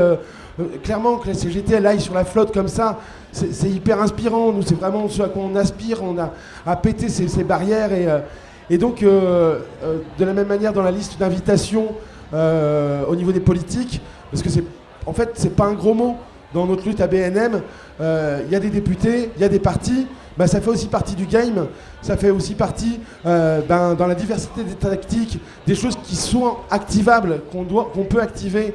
Et donc il y a une invitation assez large, je vais les citer comme ça, il n'y aura pas d'ambiguïté, aux partis qui depuis le début sont aux côtés de la lutte et se sont engagés, y compris physiquement, comme je l'ai entendu dans la conférence tout à l'heure, à être présents en écharpe sur des manifs interdites, à faire de la protection blessée et à être partis tout aussi cabossés qu'on a pu les être les uns les autres.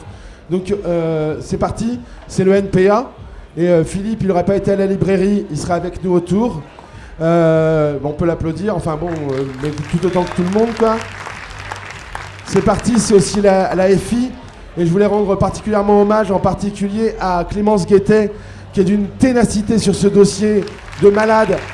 Alors, elle est aussi des Deux-Sèvres, je ne sais pas dans quelle mesure ça joue, mais elle porte des recours, notamment l'an dernier. On a bien cru que par la voie légale, il y aurait pu y avoir un moratoire adopté par l'Assemblée nationale. Et je ne veux pas mettre une pièce dans la machine, mais c'est quoi une victoire ? Comment on scelle une victoire ? Des fois, c'est une décision de justice, des fois, c'est une loi qui change, des fois, ça s'arrête comme ça. C'est aussi un chemin pour mettre fin globalement aux méga-bassines. Et nous, on aspire vraiment, on a toujours dit, ni ici, ni ailleurs. Et c'est pas parce que ça recule en Poitou-Charentes qu'on laissera faire en sorte qu'on est dans le Gard pour faire de la vigne, pour qu'il y en ait... Voilà, ils savent mettre les bassines à toutes les sauces. Ce sera nos bassaranes partout, quoi. Faut être clair là-dessus. Je vais poursuivre, et puis parce que c'est pas rien, on est à la fête du PC, le PCF aussi, et à commencer par le PCF local, il a tout de suite compris que les bassines, c'était une connerie sans nom. Voilà, et donc il relaie les appels au même titre, localement, on bénéficie des mêmes prêts de matériel ou des engagements, etc. Et puis pour finir, les Verts, les écologistes, qui de la même manière portent la résistance au niveau... juridique, au niveau législatif. On a chez nous un très très bon camarade, et je n'ai pas de honte à le qualifier comme ça, qui est Benoît Biteau. On se connaît de longue date, il a été de toutes les manifs qu'on a citées, il n'en a pas loupé une. Il était devant le Conseil d'État à se bidonner avec l'ami Basile quand il y a une rapporteure du gouvernement qui disait que les soulèvements de la terre, ils étaient très dangereux parce qu'ils savaient même créer des tremblements de terre. Tu nous raconteras l'histoire si tu veux, mais c'est lunaire. Et donc, Benoît était présent pour témoigner en faveur des camarades et pour passer le plat aussi à David. Notamment, ce qu'on avait entamé avec Benoît, c'était de voir ce qui était aussi jouable au niveau européen. Et dans les stratégies diverses et variées qu'on a pu éprouver avec Bassine Non Merci et les camarades, et notamment sur la conf, sur ce coup-là, on a pu être auditionné devant 40 eurodéputés à la commission Petit. Et les 40 eurodéputés ont dit que oui, sur le dossier des méga-bassines, il y avait bien 6 directives européennes qui n'étaient pas tenues et respectées par le gouvernement français. Voilà, donc il y a une diversité de tactiques. Et à moins que tu aies une autre transition, je peux transmettre à... Oui. Juste, je pense, cet hommage que tu fais, il ne serait pas complet sans... hélas, ces camarades de la conf, je pense... On va dire que la longueur de leur prise de parole est inversement proportionnelle à leur importance dans ce combat. Et je pense quand même qu'il faut bien se mettre en tête une chose, c'est que on démantèlera pas l'agro-industrie, on n'enrayera pas l'accaparement de l'eau sans l'implication à la base des paysans et des paysannes du territoire. Et qu'ils ont été quand même...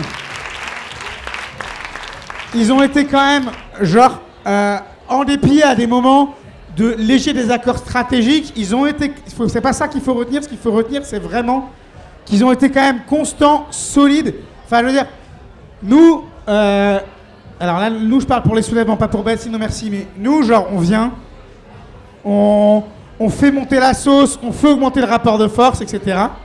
Mais il y a des camarades, ils se retrouvent après, pendant des jours, des mois, tous les jours, confrontés à leurs voisins, à leurs collègues, et ils tiennent bon, ils tiennent ce front, ils tiennent cette ligne.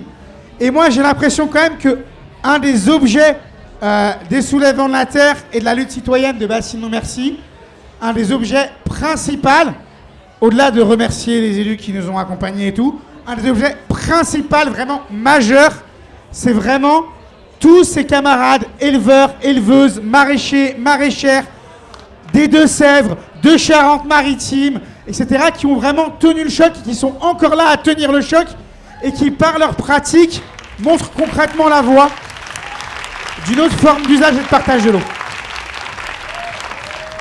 Et je pense que c'est... Voilà, je me permets, vu que tu n'as pas osé le dire, c'est normal que tu n'oses pas le dire, mais je me permets de marteler un peu ce truc-là.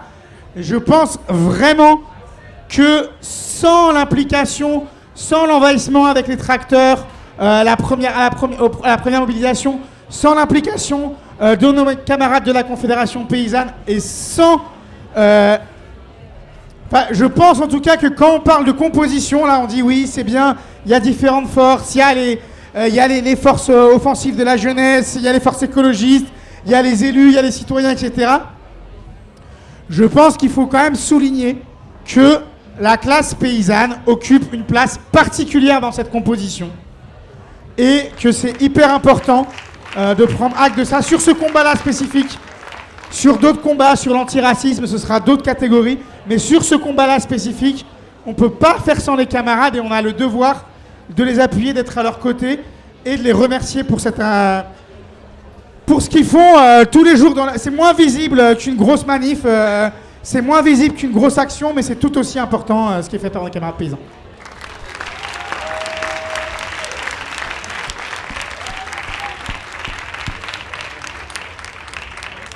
Ouais, merci. D'abord, merci d'avoir organisé ce retour. Alors désolé, j'ai plus trop de voix. Et tout ça génère quand même un petit peu d'émotion pour celles et ceux, notamment, qui étaient sur place. D'abord, la première chose par rapport à ce qui vient d'être dit, c'est fondamental. Et d'ailleurs, c'est un des enseignements de Notre-Dame-des-Landes, où ce combat a été au final gagné avec l'articulation de 3 leviers déterminants. Le levier des résistances, y compris celles et ceux qu'on qualifie trop souvent de trop radicaux. Il n'y a pas grand-chose qui a été gagné dans nos sociétés sans ces mouvements dits radicaux, c'est-à-dire qui vont à la racine des choses.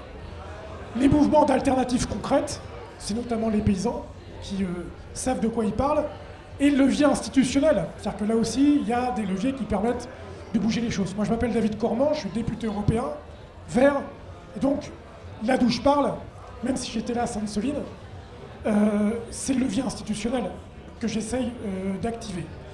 Et aucune des victoires qu'on peut espérer obtenir, surtout dans le paysage politique actuel, ça c'est aussi un élément important à avoir en tête, c'est quand vous regardez la tronche du Parlement français, qui est à peu près le même que le Parlement européen, sans la société civile, on appelle ça comme ça, qui se mobilise, en fait c'est très dur de gagner des victoires sur les combats qui nous animent. Il y a plusieurs choses que je voulais dire très rapidement. D'abord, et je crois que s'il y a autant de monde aussi, ici, c'est qu'il y a un avant et un après Sainte-Soline. Sainte-Soline, pourquoi? C'est que sur la question de l'eau que tu évoquais, Basile, il y a eu des combats à la fin des années 90, début des années 2000, sur le service public de l'eau, sur l'eau du robinet. Hein. Il faut qu'on arrête avec... la Générale des Eaux, avec la Lyonnaise, etc., etc. D'ailleurs, des combats qui ont été en partie gagnés, pas complètement, mais en partie gagnés. En tout cas, il y a une conscientisation là-dessus. Mais sur ce que tu décrivais fort bien, sur les 3 grandes catégories d'eau, l'eau de la nature, l'eau pour les usages vitaux, et ce que tu appelles l'eau économique, l'eau ressource. Moi, je déteste utiliser le terme de ressource quand on parle d'eau, parce que ça sous-entend la ressource économique. Vraiment, Sainte-Soline, il y a eu un avant-après parce que ça a fixé une ligne de front. Alors moi qui suis pacifiste, j'aime pas utiliser ce champ lexical-là. Mais dans le domaine d'activité qui est le nôtre, nous sommes des militantes et des militants, fixer une ligne de front, c'est fondamental. Parce que c'est fixer un champ de bataille. Et quand ce champ de bataille, il n'existait pas, il faisait ce qu'il voulait de la flotte. Et donc avoir préempté ce champ de bataille, c'est déterminant. Et d'ailleurs, c'est parce que ça a été fait qu'ils ont répondu aussi violemment.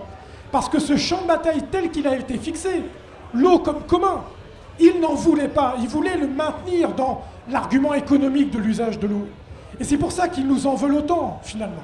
C'est d'avoir réussi à faire surgir ce débat ailleurs. Et donc il faut tenir ce champ de bataille, il faut se tenir cette ligne de front. Deuxième chose, moi j'aime beaucoup l'expression moratoire de fait. Parce que c'est ça la démocratie, c'est qu'à la fois, il y a ce qu'on vote, mais il y a aussi un moment de fait, même ceux qui ne sont pas d'accord avec nous, eh ben, ils voient bien qu'ils ne peuvent plus continuer à faire comme ils veulent. Et ça, c'est toujours bon signe, hein, dans une démocratie, qu'on puisse obtenir ça. Au niveau européen, je vais parler un peu de ça, c'est le deuxième sujet dont je vais vous parler. Il y a une très grande tentation quand même de faire passer beaucoup de financements au nom de la lutte contre le changement climatique sur la gestion de la ressource en eau en faisant rentrer justement des équipements comme celui-ci.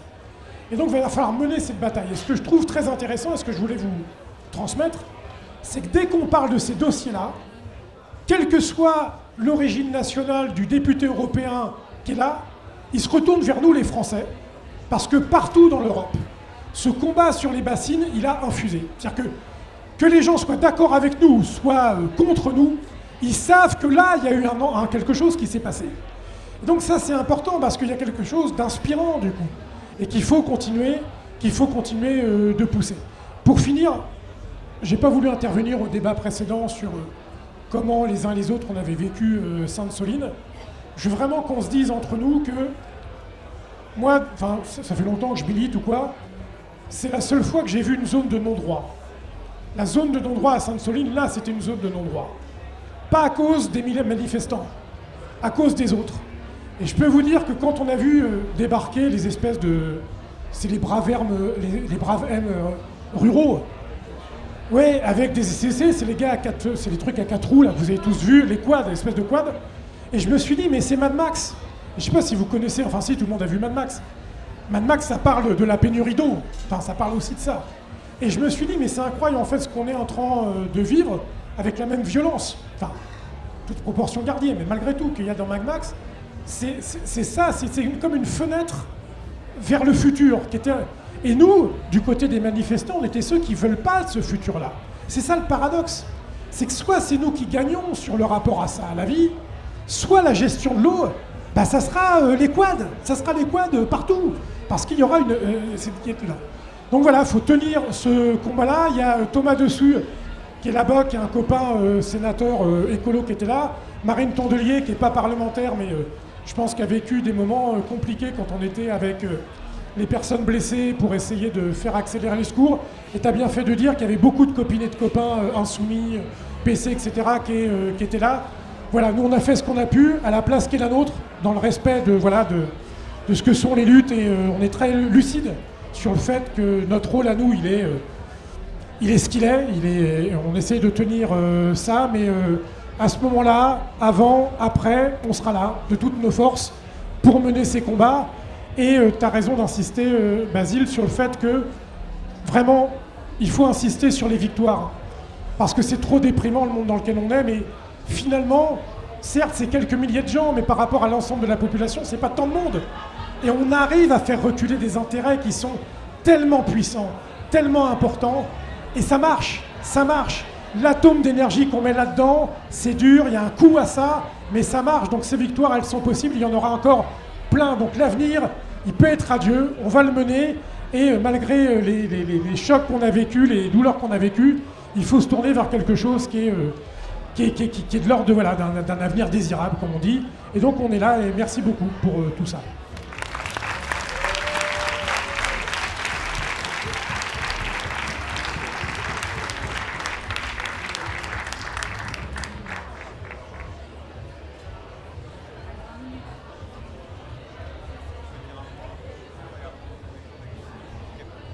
Alors on va passer à un temps d'échange de questions avec le public. Donc si vous avez des questions, vous pouvez lever la main et j'arriverai, ou des analyses ou des témoignages sur Sainte-Soline. Oui. Merci beaucoup pour les témoignages. C'est peut-être une question un peu naïve, mais je voulais quand même la poser parce que elle me gêne un peu. On parlait tout à l'heure de alors je me souviens plus exactement de l'action, mais c'était le fait qu'un équipement était illégal et que du coup des militants et militantes étaient venus le désarmer, donc le désamorcer. Comment est-ce que intérieurement, parce que j'essaie de me projeter aussi là-dedans, comment est-ce qu'on se sent légitime entre guillemets à se faire justice soi-même? Et vous parliez du coup de la radicalité, la frange radicale qui est théorisée comme un élément important de la mise en mouvement de société. Comment on arrive à articuler tout ça entre cette ligne de crête où on est dans l'illégalité et en même temps on se dit qu'il y a un bien public à jouer.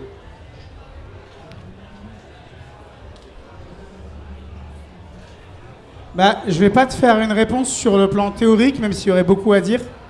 Je vais te faire une réponse un peu sensible. Je vais te raconter la première fois que j'ai vu cette bassine là, moi. C'était avec un grand monsieur qui s'appelle Jean-Jacques et qui est un des piliers de Bassine Non Merci. Et moi, je connaissais pas le Marais Poitevin. Je connaissais pas la région, quoi. Et Jean-Jacques, il me fait faire un tour en bagnole. Et Jean-Jacques, il connaît très bien le territoire, vous voyez. Et Jean-Jacques, c'est... faut situer, quoi. Jean-Jacques, 70 ans.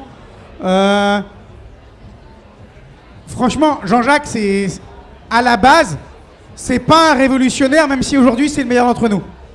Dans le sens où Jean-Jacques, le mec, je sais pas, il était dans l'équipe de Ségolène Royal, il a été maire, il a été assistant technique des déchets pendant plusieurs décennies et tout, tu vois.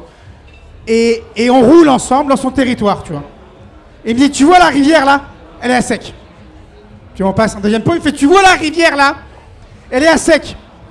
Il fait, tu vois la rivière là, là j'allais pêcher quand j'étais gamin, et l'été dernier, j'ai vu cette rivière couler dans le sens inverse de la mer. Parce qu'en fait, vous voyez là-bas, la rivière, elle va vers la mer, mais elle a des inclinations, elle a des déclivités, elle a des variations de niveau. Et du coup, à certains points de cette rivière, quand elle s'assèche, l'eau retombe dans la nappe. Et le mec me dit, j'ai vu la rivière couler à l'envers. Je pense que quand tu vois ça, la question de la légalité devient totalement accessoire. Et la question de la légitimité n'a même pas à se poser. Elle apparaît comme une pure évidence. Et Jean-Jacques, il était là à toutes ces manifestations, 72 ans, hein, en première ligne, tu vois, à courir sur les flics. Et moi, quand je vois un Jean-Jacques, je me dis, j'en ai rien à branler du code pénal, de ses contraintes, etc., de la légitimité qu'on soit pas élu et tout ça.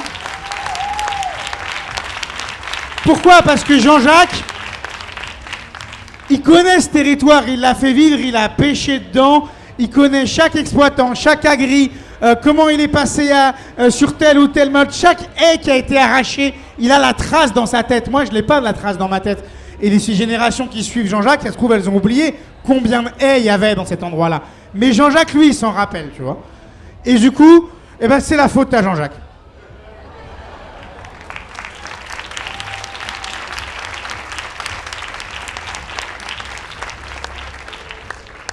C'est vraiment... je pense qu'au sein du collectif, qui a l'amour du Marais et du Marais Poitevin, et le fait qu'en fait, on ait pu vivre de ce milieu-là, qu'on ait pu avoir un rapport sensible, c'est ce qui nous meut. Et je pense que c'est un peu... on a ça à Bassine Non Merci avec les soulèvements, on partage ça.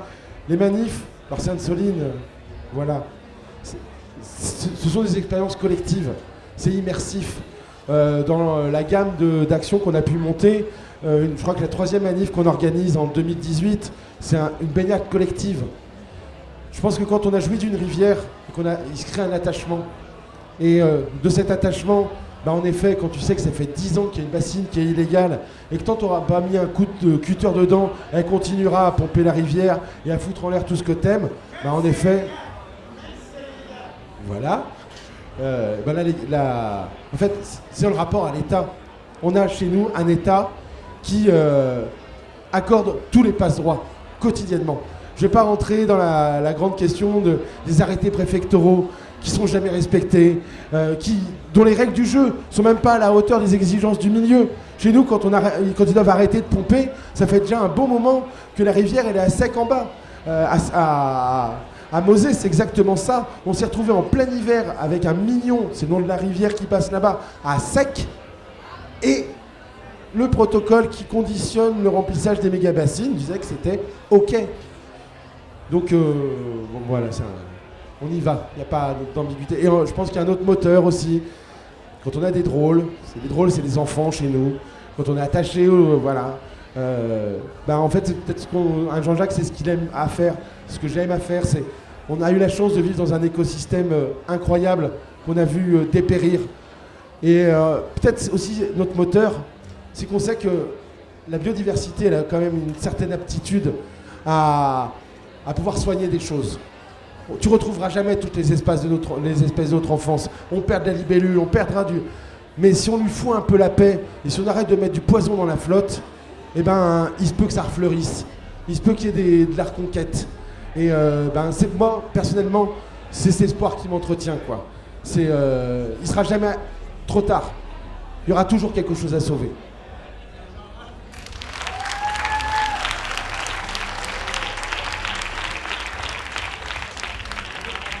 Désolé, je ne vais pas m'empêcher de rajouter 2 phrases.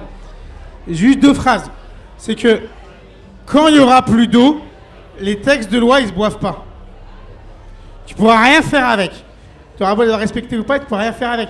Et ça, quand même, c'est, je vais le dire de manière un peu taquine exprès.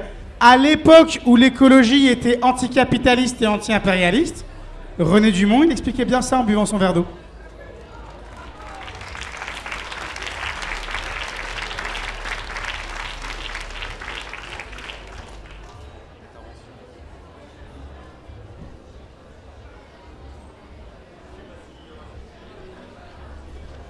Alors, moi, je m'appelle Gwen, j'étais pas à Sainte-Soline et chez moi, il y a de l'eau.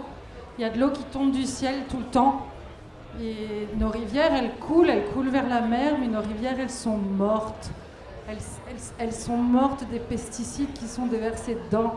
Je viens du Finistère, voilà.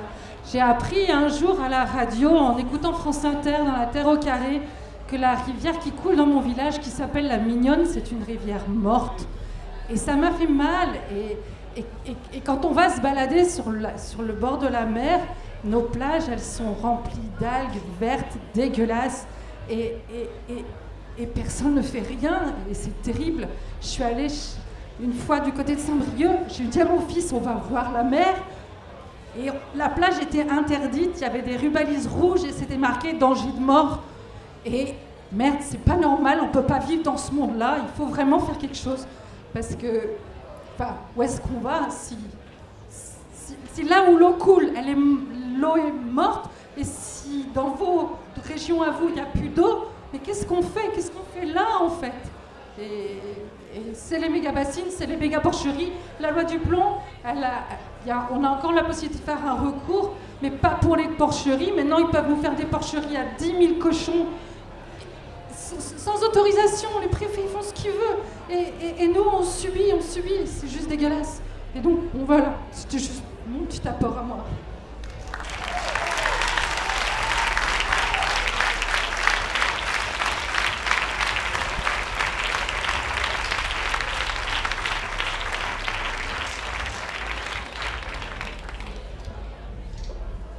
Non, mais là-dessus, merci de votre témoignage. On voit que ça crée à juste titre de l'émotion. Juste une anecdote qui n'est pas la plus plaisante. Le fait est que je suis dans la commission agriculture au Parlement européen et ça fait vraiment écho à ce que vous avez expliqué. Il y a plein de modèles d'élevage. Il y a un modèle d'élevage qui est extraordinaire, qui est très positif, c'est ce qu'on appelle la polyculture élevage. C'est-à-dire qu'en fait, vous avez sur le même espace, vous produisez la nourriture pour vos bêtes, et c'est des petites exploitations de 30, 40, 50 hectares. Et là, on a un débat sur l'avenir de l'élevage en Europe. Et la personne qui est rapporteuse, c'est une personne d'Italie, qui est Mélanie, fasciste, qui fait un rapport et qui dit on a un modèle super historique en Europe, c'est l'agriculture élevage. Et il décrit toutes les raisons pour lesquelles c'est formidable. C'est bon pour le captage de CO2, les paysages, la qualité de l'alimentation. Et toutes les propositions qu'il fait, c'est l'élevage industriel. Et donc là, il y a une dissonance incroyable entre eux. On sait, et c'est pour ça que je voulais répondre ça, c'est qu'on sait comment bien faire. C'est pas comme si on n'avait pas de solution. On sait comment bien faire. Et il y a des intérêts capitalistes qui empêchent de faire bien. Et donc là, il y a un combat. Ce combat-là, il est à mener, mais il ne faut pas se dire que c'est perdu. C'est pas comme si, et tu le disais sur le fait que la biodiversité revient dès qu'on lui fout la paix, c'est possible. C'est pour ça qu'il ne faut pas être défaitiste. C'est possible, ça revient très vite. Mais il faut mener la baston pour y arriver.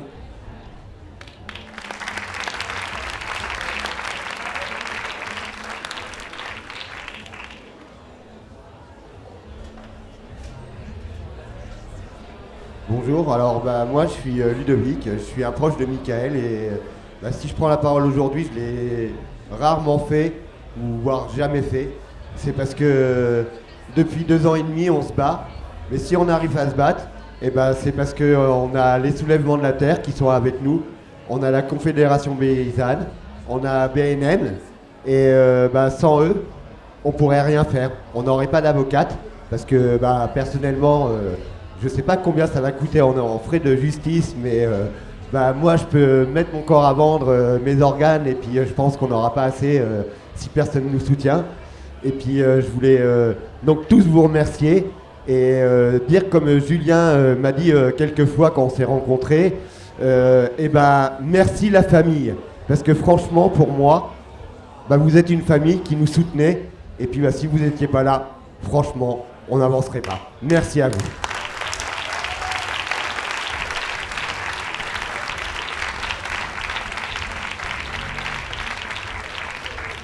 On va donc conclure cette discussion. Merci à tous les intervenants et intervenantes.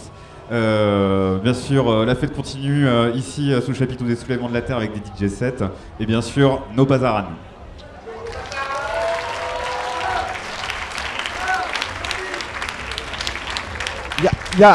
Ah, excuse-moi. Ouais. Ouais. On a un stand, et notamment Ludo qui vient de parler. Ils ont fait un super petit dépliant qui parle de la situation de Michael et de leur investissement dans la lutte. C'est des camarades gilets jaunes du Mans qui sont là. Et puis également, il y a ce rapport qui est sorti par Greenpeace, qui s'appelle Démocratie à sec. Et en fait, ça vient expliquer comment la FNSEA a mis la main sur toutes les institutions de l'eau.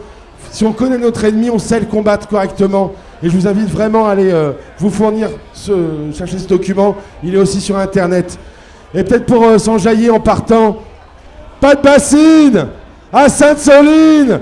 La guerre de l'eau a commencé, on se bat.